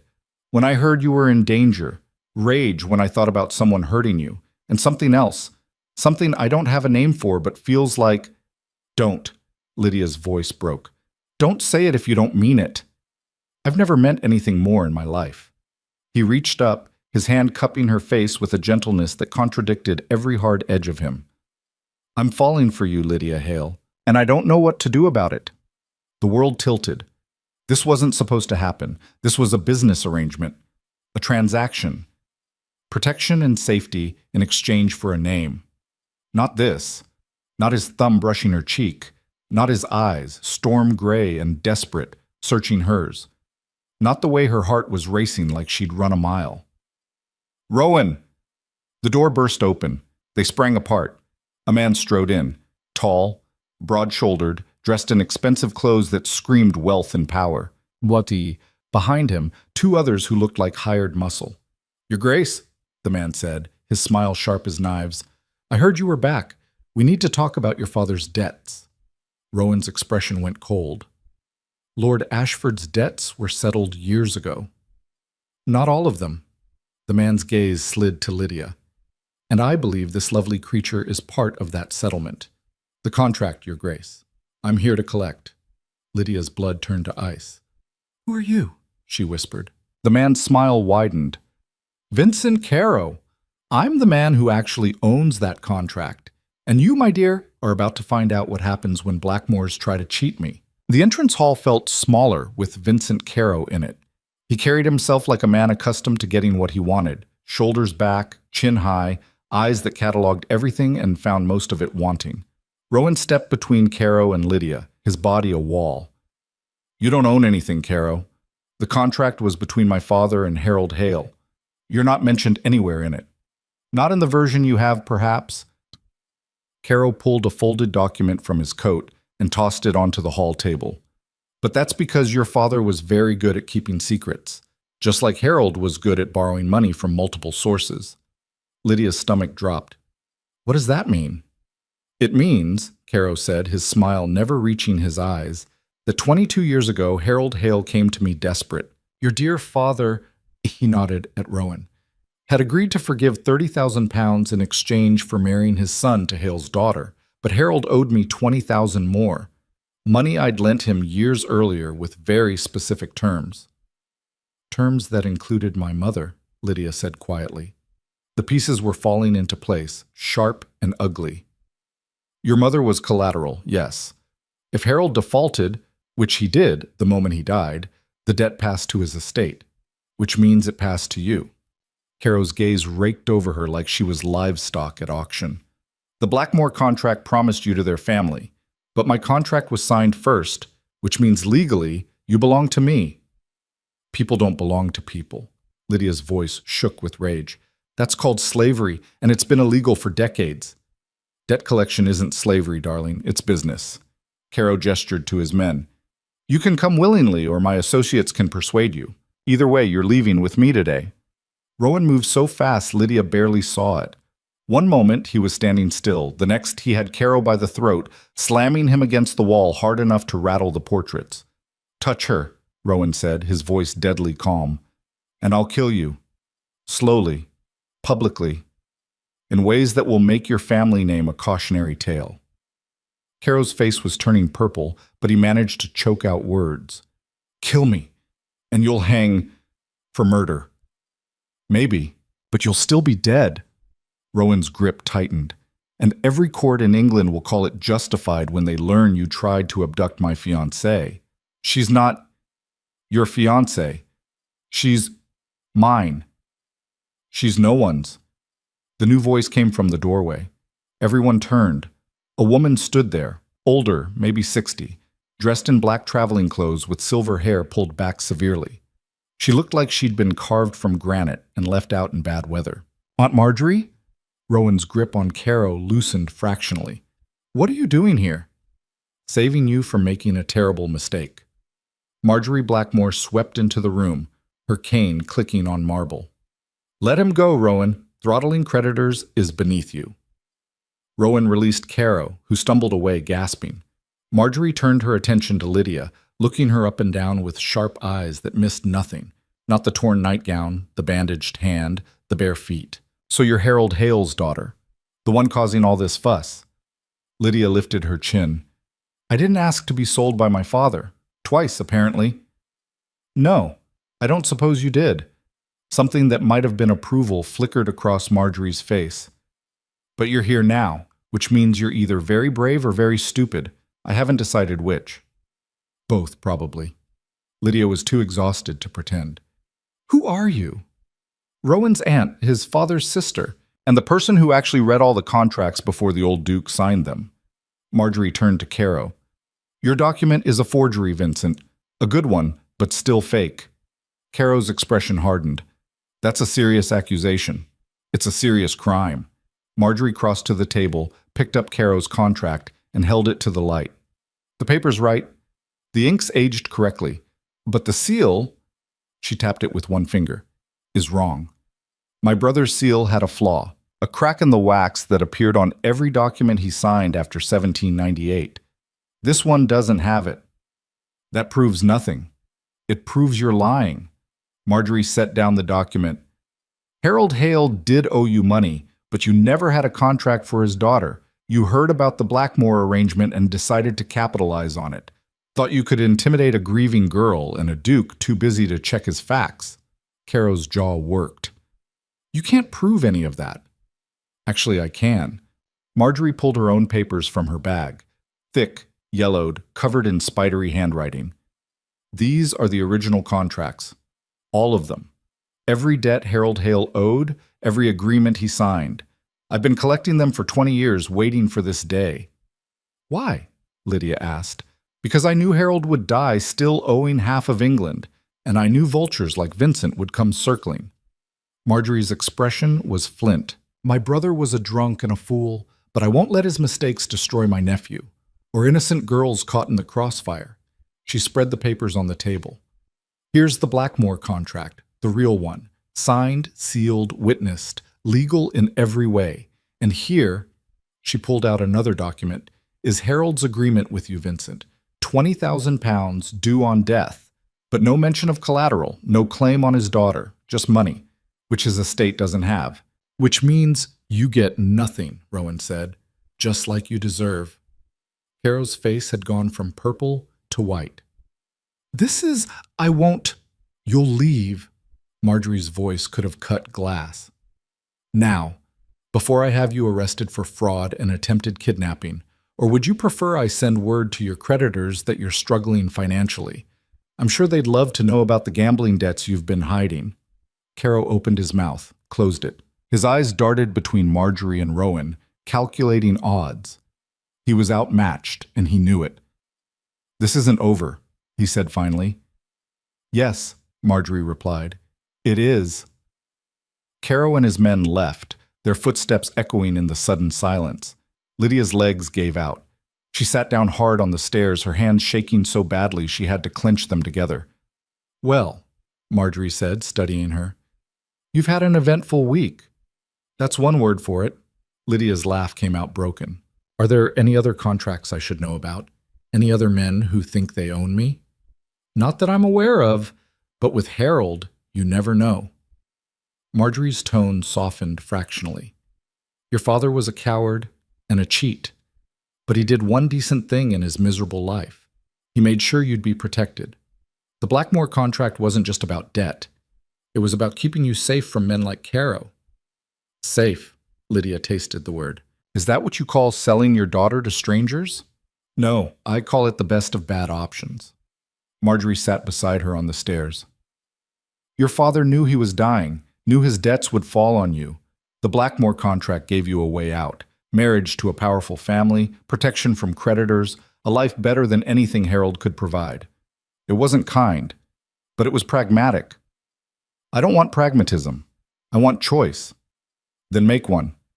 Marjorie gestured at Rowan, who stood watching them with an expression Lydia couldn't read. The contract is real, legal, but contracts can be broken, for a price. If you want to walk away from this, I'll help you. Get you money, a new identity, passage to somewhere Harold's enemies won't find you. Lydia looked at Rowan, at the man who'd ridden through the night because he thought she was in danger, who'd hit Reed for threatening her, who'd stood between her and Caro without hesitation. Who'd said he was falling for her? And if I don't want to walk away? Marjorie's smile was sharp.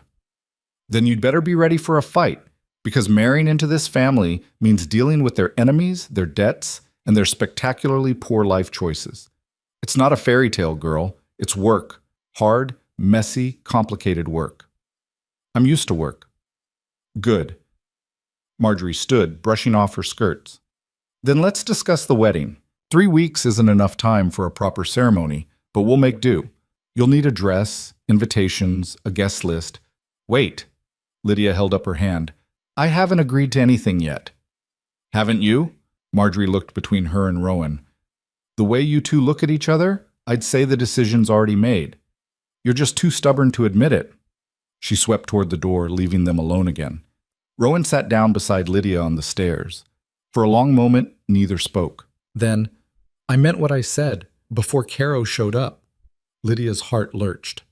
About falling for me? Yes. He turned to face her. I know this started as business, a transaction to solve our mutual problems. But somewhere between the rain and the ledgers and you nearly getting killed, it became real. You became real to me. I'm terrified, Lydia admitted. Of this, of you, of the fact that 3 weeks ago I was nothing, and now I'm supposed to be a duchess. You were never nothing. You were just invisible to people who didn't deserve to see you. Rowan reached for her hand, the bandaged one, and held it gently. You don't have to be afraid of me, Lydia. I won't hurt you, won't control you, won't make you into something you're not. What if I don't know what I am? Then we'll figure it out together. His thumb traced circles on her wrist. No more secrets, no more contracts made without your consent. Just us making decisions as partners, like we agreed. Partners. The word felt different now, less like a business term and more like a promise. I want to see it, Lydia said. The original contract, the one between your father and mine. Rowan hesitated. Why? Because I need to know exactly what I'm agreeing to, not the version you've told me, not what Marjorie says, the actual words. He stood, helping her up. Come on. They went to his study, a room Lydia hadn't seen before. Dark wood, leather furniture, walls lined with maps and ledgers. He unlocked a cabinet and pulled out a metal box. Inside, the contract. Lydia read it slowly, her stomach twisting with each line. The language was cold, clinical. Her father had promised her like she was property, payment for debts he'd never had any intention of honoring on his own. But there was something else, a clause near the end that made her breath catch. The marriage may be dissolved, she read aloud, if both parties agree in writing that the arrangement has failed to provide mutual benefit and protection. She looked up at Rowan. You never mentioned this. I didn't think it mattered. It matters. Lydia set down the contract. It means I'm not trapped.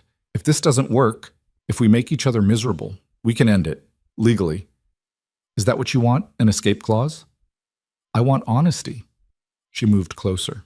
You said you're falling for me, but what if you're wrong? What if this is just, I don't know, proximity and adrenaline and the fact that I'm not like the other women you know?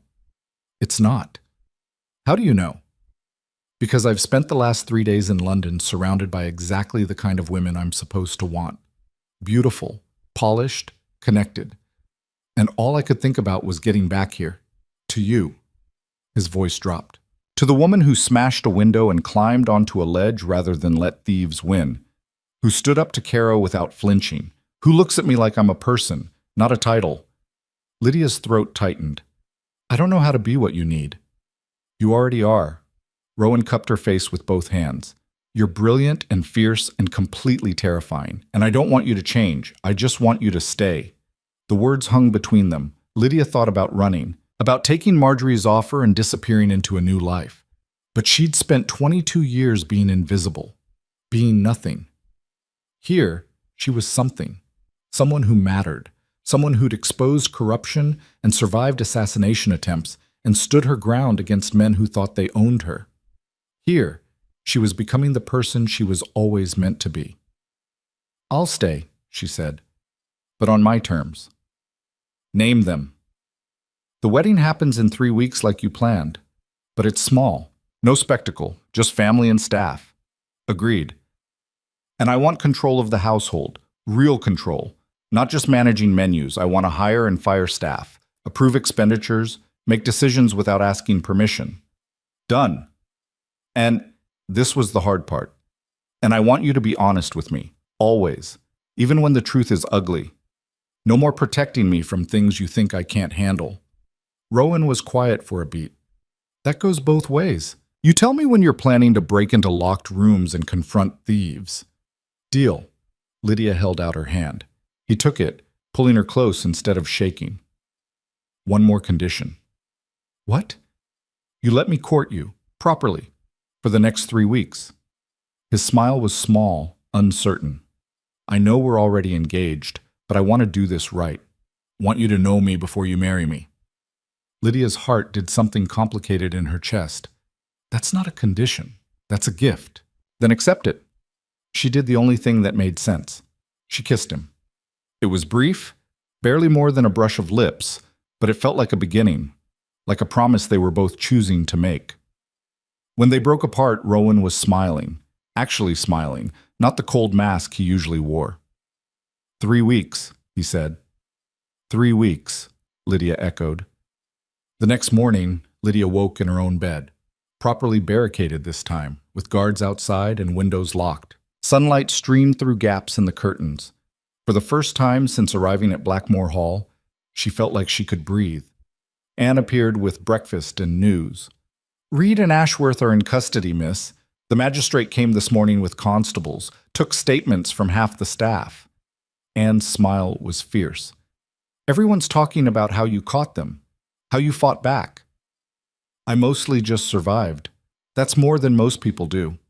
Anne set down the tray. And there's something else. His Grace has requested your presence in the blue drawing room. Says there's someone who wants to meet you. Lydia's stomach nodded. Who? He didn't say, but he looked happy, miss. I've never seen him look happy before. Lydia dressed quickly in one of the new gowns that had appeared in her wardrobe, deep green wool that actually fit. Pinned up her hair. Tried to look like someone who belonged in a duke's house. The blue drawing room was on the second floor, flooded with morning light. Rowan stood by the windows talking to a woman Lydia didn't recognize. Young, maybe 30, with dark hair and paint-stained hands. Both turned when Lydia entered. Miss Hale. The woman's smile was genuine. I've heard so much about you. I'm Catherine Winters. I run the girls' school in the village. Lydia blinked. The school? The one that doesn't exist yet, Catherine said, but will, if His Grace agrees to my proposal, and if you're willing to help. Rowan gestured for Lydia to sit. Catherine came to me 6 months ago with an idea, a school for girls who have nowhere else to go. Daughters of servants, orphans, girls from families too poor to afford education. She wanted to use the old dower house on the estate. I said no, Rowan continued, because I was focused on business and didn't have time for charity projects. But then you showed up and reminded me that intelligent women with nowhere to go end up trapped. He looked at Lydia. I don't want that for anyone, so I'm saying yes. The dower house is Catherine's, along with funding for teachers, supplies, everything she needs. That's generous, Lydia said carefully, but why are you telling me? Because I don't want it to be charity, Catherine said. I want it to be sustainable, self-supporting, which means we need someone who understands accounts and management. Someone who can help us build something that lasts. Understanding dawned. You want me to help run it. I want you to be part of it, whatever that looks like for you. Catherine leaned forward. His Grace says you're brilliant with numbers, that you expose theft no one else caught. We need that kind of mind, someone who can make sure we don't waste resources or get taken advantage of by suppliers. Lydia looked at Rowan. You did this for me. I did it for every girl who deserves better than what the world gives her. His expression was soft. But yes, I thought you might like to be involved, only if you want to. Want barely covered it. Lydia had spent years managing a household, balancing books, solving problems no one else cared about. The idea of using those skills for something meaningful, helping girls like her find a way out. When do we start? She asked. Catherine's grin was brilliant. How about today? They spent the morning at the dower house, a beautiful old building that had been sitting empty for years. Catherine had plans, ideas, a curriculum that went beyond needlework and etiquette to include mathematics, reading, practical skills. I want them to have options, she explained as they walked through dusty rooms. Not just marriage or servitude. I want them to become shopkeepers, teachers, bookkeepers, people who can support themselves. That's ambitious, Lydia said. So is marrying a duke to escape your father's debts? Catherine's tone was matter-of-fact. We all do what we have to, might as well make it count. They talked for hours about budgets and staffing and how to convince local families to send their daughters. Catherine was smart, driven, unafraid to challenge Lydia's ideas or push back when something didn't make sense. By the time they returned to the main house, Lydia felt like she'd found something she didn't know she'd been looking for: purpose. A reason to stay that had nothing to do with contracts or protection or even Rowan. This was hers, something she could build. That evening, Rowan found her in the Duchess's study, surrounded by numbers and plans. "Catherine likes you," he said. "I like her too. She's terrifying.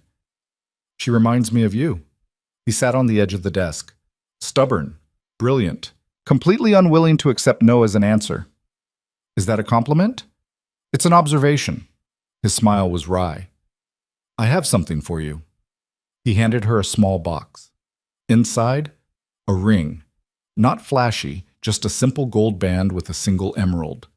"It was my mother's," Rowan said quietly. "She wore it every day. Said it reminded her that even in the darkest times, there was still beauty worth fighting for." Lydia's throat tightened. "Rowan, you don't have to wear it if you don't want to. I just thought us." He stopped. Started again. "I want you to know this is real. Not a contract. Not a transaction. This is me asking you to marry me because I can't imagine a future without you in it." She slipped the ring onto her finger. Perfect fit. "Yes," she said simply. "Yes? Yes, I'll marry you. Yes, I want this. Yes to all of it." She stood, closing the distance between them. "I'm still terrified. Still not sure I know what I'm doing. But I want to figure it out with you." Rowan kissed her then, properly this time. Not the brief brush from before, but something deeper, more certain. His hands tangled in her hair. Her fingers gripped his shirt. When they broke apart, both breathing hard, he rested his forehead against hers. 2 weeks and 6 days, he murmured. "Until what?" "Until I can call you my wife. Officially. Permanently. Are you counting?" "Every second." The wedding preparations consumed the next 2 weeks. Marjorie took charge with the efficiency of a general planning a campaign. Invitations went out, small selective list. A dress was commissioned, simple but elegant, nothing like the ornate gowns Constance would have chosen. The staff threw themselves into preparations. Mrs. Harrow orchestrated meals like symphonies. The gardens were pruned and planted until they looked like something from a painting. And through it all, Rowan courted Lydia like he'd promised. Walks through the gardens where he told her about his childhood, the mother who'd protected him, the father who'd broken her. Dinners where they talked about books and politics and the future they were building. Quiet moments in the library where they worked side by side, comfortable in silence. He was teaching her to ride when the letter arrived. A footman brought it to the stables, his face pale. "Miss Hale, it's marked urgent." Lydia broke the seal, scanned the contents, and felt her blood turn to ice. "What is it?" Rowan asked. "It's from Constance." Lydia's voice shook. "She's challenging the marriage. Says the contract is void because I never gave consent. She's petitioning the courts to stop the wedding and claim my father's remaining assets. She can't do that." "She's doing it." Lydia handed him the letter. "And she's enlisted Beatrice to testify that I was coerced. That you forced me into this arrangement against my will." Rowan's expression went dark. "Then we fight back." "How? They're not wrong. I didn't consent to the original contract. My father signed it before I was born. And you did show up and drag me out of that house without asking what I wanted. But you chose to stay. Try proving that in court." Lydia paced away from the horses. "Constance is smart. She knows if she can break the contract, she can claim I'm entitled to a share of my father's estate. Which means she gets to control me again. I won't let that happen. You might not have a choice." Lydia turned back to him. "If the courts side with her, If they decide this marriage is coerced, then we prove it's not. Rowan crossed to her, gripping her shoulders. We show them this is real, that you chose this, chose me. How? His eyes blazed. By giving you the one thing Constance can't take away. Public acknowledgement. Witnesses who will testify that you're here by choice, not force. What kind of witnesses? Everyone. His smile was sharp. We move up the wedding. Do it this week. In the village church, with the whole county watching. Let them see you walk down that aisle willingly. Let them hear you say yes with your own voice. Then let Constance try to claim coercion. It was bold, reckless. Exactly what Lydia would have done. 3 days, she said. Can we pull it off in 3 days? If Marjorie has anything to say about it, yes. They did. Marjorie marshaled the staff like an army. Invitations were hand-delivered. The dress was finished in a marathon sewing session that lasted until dawn. The church was cleaned and decorated with whatever flowers the gardens could provide. And on the third day, with half the county packed into pews and the other half standing outside hoping for a glimpse, Lydia walked down the aisle on Mrs. Harrow's arm. She wore her mother's pearls, the only thing her father hadn't sold, carried wildflowers from the estate gardens, looked every single person in the eye as she passed. This was her choice, her future, her life. Rowan stood at the altar looking like he might stop breathing. When she reached him, he took her hand and held on like she was the only solid thing in the world. The vicar began the ceremony. Somewhere in the crowd, Lydia heard whispers, speculation, people wondering if this was real or just another Blackmore scandal. Then the vicar asked, "Do you, Lydia Ann Hale, take this man to be your lawfully wedded husband of your own free will and choice?" The church went silent. Lydia looked at Rowan, at the man who'd offered her protection and given her purpose, who'd believed in her when no one else did, who'd changed everything without even trying. "I do," she said clearly, "of my own free will, my own choice, because I want to." The whispers stopped. Rowan's grip on her hand tightened. "And do you, Rowan Edward Blackmore, take this woman to be your lawfully wedded wife?" "I do." He didn't wait for the vicar to finish. "Absolutely, without question, for as long as she'll have me." Someone in the back laughed. The vicar smiled. "Then by the power vested in me, I pronounce you husband and wife." Rowan kissed her before the vicar could give permission, pulling her close and kissing her like they were the only two people in the world. The church erupted in applause. When they broke apart, Lydia was laughing. Actually laughing, bright and free and unburdened. They walked back down the aisle together, out into sunlight, into a future neither had planned, but both had chosen. And in the crowd, watching with fury that could have burned the church down, stood Constance and Beatrice. Lydia met her stepmother's eyes, smiled, and kept walking. The reception at Blackmore Hall was already underway when Constance made her move. Lydia was standing near the windows of the ballroom, watching guests dance and toast and celebrate, when she felt the shift in the room. Conversation stuttered, people turned. A path cleared through the crowd like water parting. Constance walked through it, Beatrice trailing behind like a reluctant shadow. Both were dressed in mourning black, a calculated choice meant to remind everyone that Harold Hale was barely cold in the ground. "How theatrical," Marjorie muttered from Lydia's elbow. "She's going to make a scene." "Let her." Lydia's voice was steadier than she felt. "I'm done being afraid of her." Constance stopped in the center of the ballroom, her gaze sweeping the room before landing on Lydia. "I need to speak with my stepdaughter, privately." "Anything you have to say to my wife," Rowan said, appearing at Lydia's side, "you can say in front of witnesses." "Fine." Constance's smile was razor thin. "Then I'll say it plainly. This marriage is a farce built on coercion and lies, and I intend to prove it." The room went silent. "You already tried that," Lydia said. "The wedding happened anyway. Half the county watched me say yes." "A performance," Constance gestured dismissively. "You've been living here for weeks, isolated, under his control. Of course you said what he wanted you to say. That doesn't make it genuine consent." "I consented because I wanted to marry him." "Did you? Or did you consent because you had no other options?" Constance's voice rose. You had no money, no prospects, no family willing to take you in. The Duke of Ashford offers you safety in exchange for your name, and you expect everyone to believe that's love? That's not romance. That's survival. Murmurs rippled through the crowd. Lydia could see the doubt on some faces, the questions forming.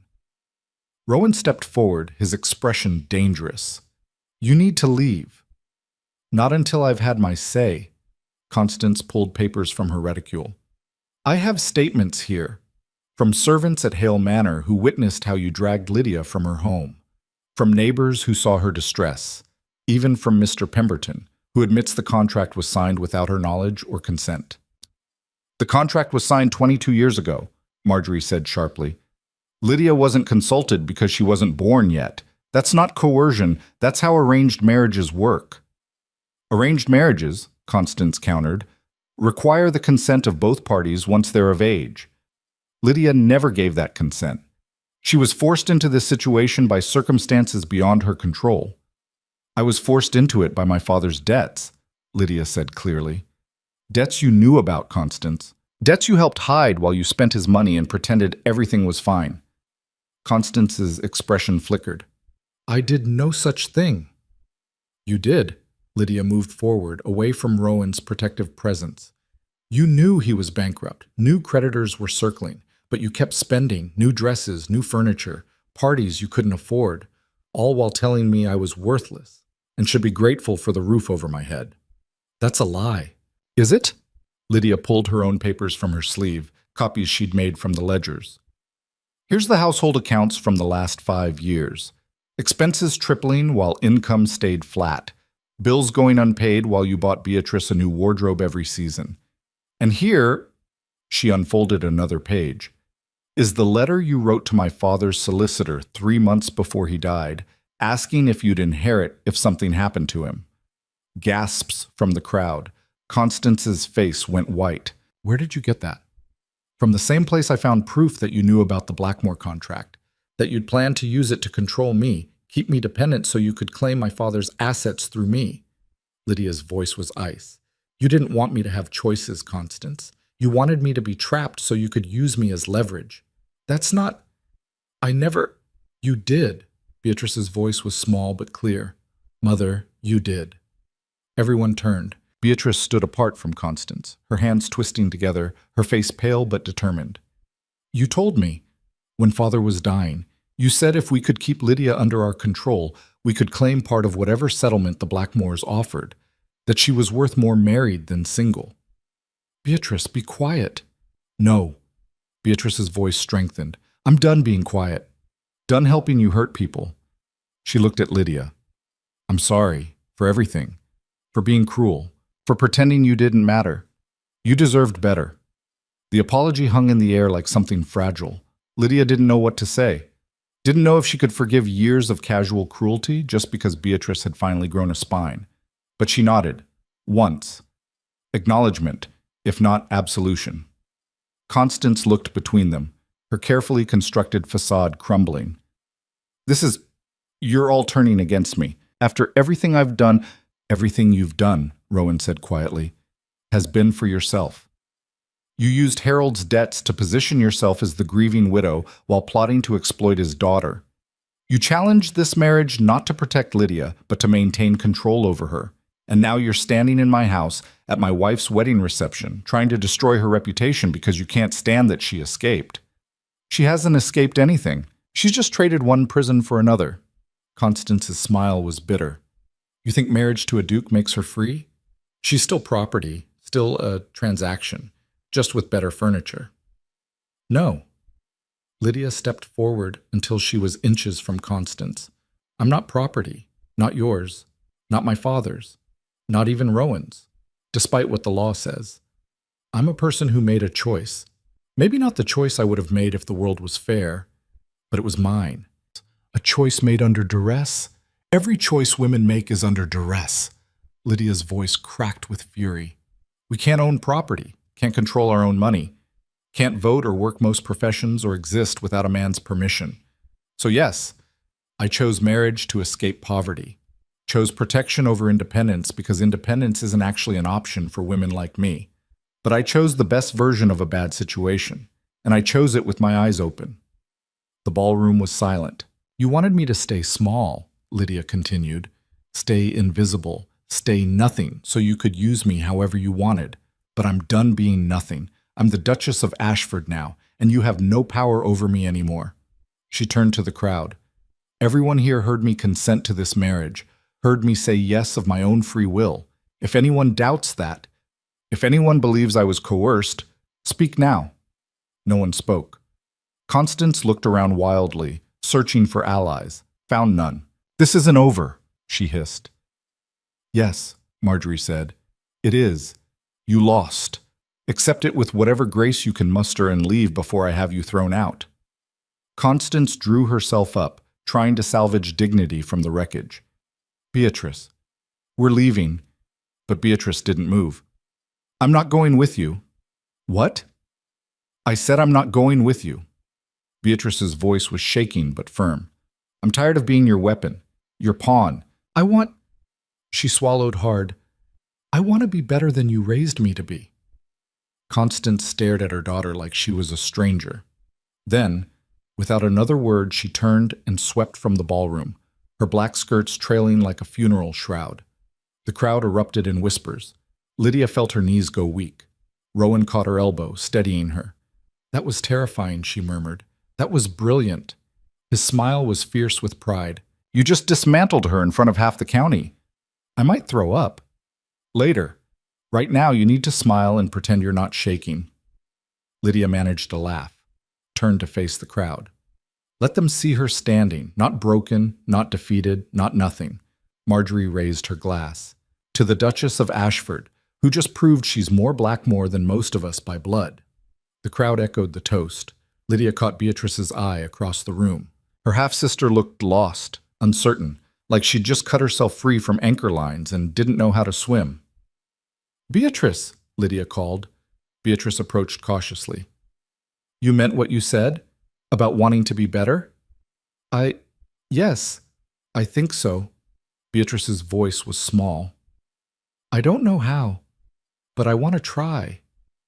Lydia thought about all the cruelty, all the years of being invisible while Beatrice shone, all the reasons she had to turn her half-sister away. Then she thought about the girls' school, about girls who needed chances they weren't given. Catherine Winters is opening a school, Lydia said, for girls with nowhere else to go. She needs teachers, people willing to work for something meaningful instead of just existing. Beatrice blinked. You're offering me a position? I'm offering you a chance. What you do with it is up to you. Lydia paused. But if you hurt those girls, if you treat them the way you treated me, you're done. Understand? I understand. Beatrice's eyes were bright with tears. Thank you. She slipped away into the crowd. Rowan pulled Lydia close, his arm around her waist. You didn't have to do that. I know, but holding on to hate takes energy I'd rather spend elsewhere. Like where? Like building something that matters. She turned in his arms. The school is a start, but I want more. I want to change things. What kind of things? The system that made women like me disposable, that forces us to choose between survival and dignity. Her voice was fierce. I want to help women get education, training, ways to support themselves. I want to give them options so they don't have to marry out of desperation. Rowan studied her face. That's ambitious. So is marrying a stranger to escape poverty? Lydia smiled. I'm told I'm good at ambitious. You are. He kissed her forehead. And I'll help however I can. Money, connections, whatever you need. Why? Because you're right. The system is broken. And if we have the power to fix even a small part of it, we should. The music started again. Couples moved onto the dance floor. Rowan held out his hand. Dance with me, Duchess. Lydia took it. Let him pull her into the crowd, into the music, into a waltz she barely knew the steps to. I'm terrible at this, she warned. I don't care. They danced anyway, stumbling and laughing and not caring who was watching. And for the first time in her life, Lydia felt like she belonged somewhere. The days after the wedding blurred together in a haze of planning and building and learning how to be married to someone who actually wanted her opinion. Rowan was gone during the days, handling business in London, meeting with investors, managing the empire that paid for everything. But he came home every evening, asked about her day, listened when she talked about the school or the estate or her ideas for reform. They were learning each other. The way Rowan took his coffee black and never ate breakfast. The way Lydia couldn't sleep without reading first. The way they both had nightmares sometimes. Him about his father, her about being invisible again. They were learning how to be partners. Not the business arrangement they'd started with, but something real and messy and complicated. And slowly, Blackmore Hall transformed. The staff, sensing the shift, came to Lydia with problems they'd hidden for years. Broken systems, inefficiencies. Mrs. Harrow brought her the accounts and admitted she'd been covering shortfalls for months. The estate's been bleeding money for a decade, she said. Between the old Duke's drinking and Reed's theft, we're barely staying afloat. Lydia spent 2 weeks buried in ledgers, finding waste, renegotiating contracts, cutting expenses that made no sense. It was harder than exposing Reed. This was surgery on a living system, not hunting down a thief. But she was good at it. By the end of the month, the estate was stable. Not profitable yet, but functional. The staff were being paid on time. Suppliers were happy. The books balanced. Rowan came home one evening and found her in the study, surrounded by papers. "You fixed it," he said, reading over her shoulder. "I stabilized it. Fixing it will take years." She leaned back in her chair. "But yes, we're solvent." He pulled her up, spinning her around. "You're incredible. I'm competent. There's a difference." "No, you're incredible." He kissed her. "And I'm lucky you're on my side." "Where else would I be?" His expression sobered. "I keep waiting for you to realize you made a mistake, that you could have done better than marrying a man too damaged to know how to love you properly." Lydia cupped his face. "You love me fine, better than fine. You give me space to breathe and work to do that matters, and trust I didn't earn. That's more than most women get in a lifetime of marriage. I want to give you more. Then give me time. Give me patience while I figure out how to be a duchess and a wife and a person all at once." She smiled. "We have the rest of our lives. We don't have to solve everything today." He kissed her again, slower this time.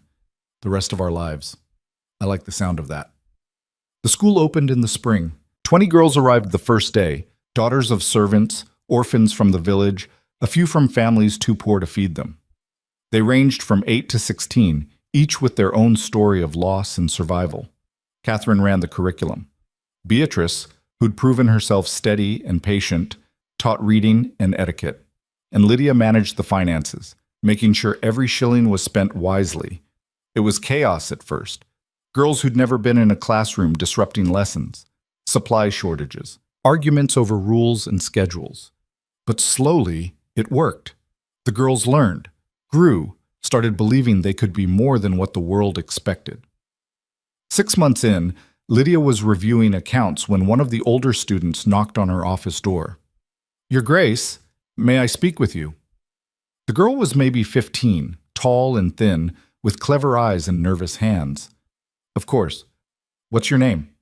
"Emma, Your Grace. Emma Watts." She twisted her fingers together. "I wanted to thank you, for the school, for giving us a chance." "You're welcome. But you should thank Miss Winters. She's the one who made this happen." "I did thank her, but you're the one who pays for it. Who makes sure we have books and supplies and teachers?" Emma's voice was fierce. "My mother was a servant, worked herself to death for a family that barely noticed she existed. I was supposed to end up the same way. But now," she gestured at the room, the school, the future, "now I have options. Because of you." Lydia's throat tightened. "What will you do after you finish here?" "I want to be a teacher, like Miss Beatrice. Help other girls like me." Emma smiled. "Is that foolish?" "No, that's exactly what we hoped for." After Emma left, Lydia sat in the quiet office, letting herself feel the weight of what they'd built. This wasn't just a school. It was proof that the system could change, that women could have choices beyond marriage or servitude. It was the beginning of something bigger. That evening, she told Rowan about Emma, about her plans to expand the school, add more students, maybe open a second location. "We'd need more funding," she said. "More staff, more space." "Then we'll get it." Rowan looked up from the letter he'd been reading. Actually, I have an idea about that. What kind of idea? The old manor, your father's house. He set down the letter. It's been sitting empty since the creditors seized it. I could buy it back, convert it into a school, a larger one than the dower house. Lydia's breath caught. Turn the place that tried to erase me into something that helps girls like me? Exactly. His smile was sharp. Plus, it would drive Constance insane knowing we're using it for charity. That's petty. I'm aware. Lydia laughed. Do it. Buy the house, convert it, fill it with girls who deserve better than what the world gave them. Consider it done. 3 months later, they stood in front of Hale Manor, no longer a prison, but a promise. Workers were already gutting the inside, tearing down walls, making space for classrooms and dormitories. Strange being back here, Lydia said. Do you regret it, coming back? No. She looked at the building that had tried to make her nothing. I regret nothing about this. About us. About what we're building. Rowan took her hand. What we're building is a legacy, not just for us, for every girl who needs it. That's dramatic. You make me dramatic. He pulled her close. You make me want to be better. Do better. Change the world because you believe it can be changed. I don't believe it can be changed. I just refuse to accept it the way it is. That's the same thing. Maybe it was. They stood there in the shadow of the house that had tried to break her, planning the future they were building together. And Lydia realized something. She'd spent her whole life being told she was nothing, being invisible, being erased. But she'd never been nothing. She'd just been waiting for the moment when she could show the world what she actually was. Fierce, brilliant, unbreakable. A woman who'd turned loss into leverage, survival into strength, and a forced marriage into something resembling love. She wasn't the girl who was nothing anymore. She was the Duchess of Ashford, wife, partner, builder of futures. And she was just getting started. The transformation of Hale Manor took a year. When it finally opened, it housed 60 girls, double the capacity of the first school. They came from all over England, brought by families who'd heard about the place where daughters could learn trades, mathematics, reading, practical skills, where they could become more than servants or wives. The opening ceremony drew crowds. Local gentry came out of curiosity, families came out of hope, and standing in the front row looking uncomfortable but determined was Beatrice. She'd proven herself at the first school. Turned out she was patient with children, good at explaining things, willing to put in the work. Catherine had made her head teacher. Now she stood ready to help run the second location. Lydia caught her eye across the crowd. Beatrice smiled, tentative but real. Progress, Lydia thought. Not forgiveness. Not yet, but progress. The ceremony was simple. Catherine spoke about education and opportunity. Marjorie donated a substantial sum and challenged the other gentry to match her.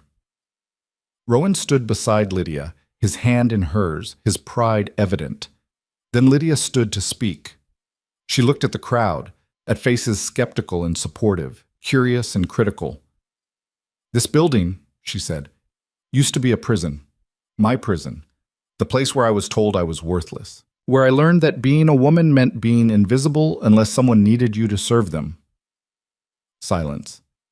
But prisons can be torn down, rebuilt, turned into something better.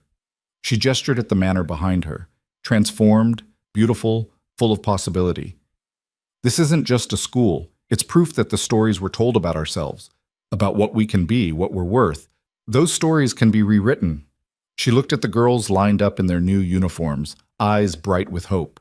You are not nothing. You are not invisible. You are brilliant and capable and worthy of every opportunity the world tries to deny you. Her voice strengthened. And this place exists to make sure you get those opportunities, to make sure you can build futures you choose instead of futures chosen for you. Applause rippled through the crowd. Lydia stepped back, her part done. But as the ceremony continued, she felt Rowan's hand tighten on hers. You did it, he murmured. Changed everything. We did it, she corrected. Together. Together, he agreed. That night, back at Blackmore Hall, they stood in the library where it had all begun, where Rowan had offered her a bargain and she'd been too desperate to refuse. Do you ever regret it? Lydia asked. That night, making that offer. Every day, Rowan said. She turned, stung. He smiled. I regret that I didn't ask instead of demand, that I treated you like a solution instead of a person, that I wasted time being afraid of what I felt instead of just telling you. And what do you feel? Love? Absolute, terrifying, complicated love. He pulled her close. You were supposed to be a convenient arrangement. Instead, you became the only thing that matters. That's dramatic again. I know.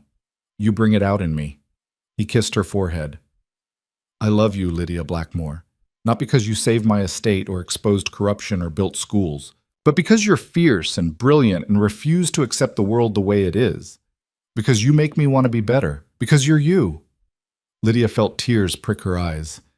I love you too, even though you dragged me out of my father's house in the rain and terrified me for weeks. Especially because of that? Maybe a little because of that. She kissed him properly. You gave me a chance to be more than nothing. That's worth a lot of terror. They stood there in the library holding each other, two people who'd found something real in the middle of a transaction. Outside rain started again, soft and steady, washing everything clean. And Lydia thought about the girl she'd been, the one who'd inherited nothing, who'd been invisible and forgotten and erased.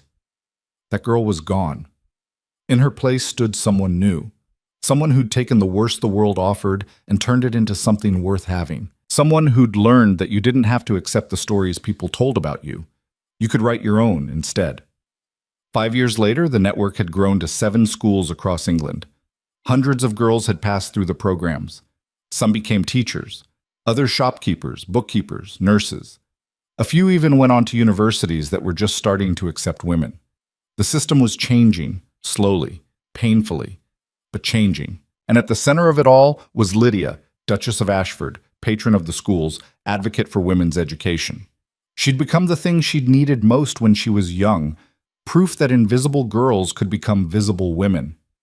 Rowan had kept his promise, given her space to work, resources to build, trust to make her own decisions. Their marriage had become something neither expected, partnership in the truest sense, equals working toward the same goals. They fought sometimes, disagreed on strategy or spending or how to handle opposition, but they fought as partners, not adversaries. And at night, when the work was done, they came back to each other, to the library where it started, to the quiet moments that made everything else worthwhile. The girl who was nothing, Rowan said one evening, watching Lydia review plans for the 8th school. She looked up. What? That's what they called you, at your father's will reading. The girl who inherited nothing. They weren't wrong. I didn't inherit anything. You're wrong about that. He crossed to her, tilting her chin up. You inherited your mother's strength, your father's stubborn refusal to quit, and somewhere in all that mess you found yourself, the person you were always supposed to be. I found us, Lydia corrected. I found a partnership that let me become that person. Then I'm grateful for desperate bargains made in the rain. Rowan smiled. Because they led me to you. Lydia stood, moving into his arms. Outside, no rain this time, just stars and clear skies and the promise of tomorrow. The girl who was nothing, she murmured against his chest, became everything she needed to be. Not because someone gave it to her, but because she took it. And the Duke who needed a convenient wife, Rowan replied, found the love of his life instead. That's so dramatic. I know, but it's true. It was. They'd started with a contract, a transaction, a marriage of convenience built on debts and desperation. But they'd built something real from those broken pieces, something lasting, a legacy of schools, of changed lives, of girls who learned they were worth more than the world told them, and a love that had survived coercion and danger and the weight of expectations. The girl who was nothing had become a duchess, a reformer, a woman who changed the system that tried to erase her. She'd inherited nothing from her father, but she'd built everything from that nothing, and that made all the difference.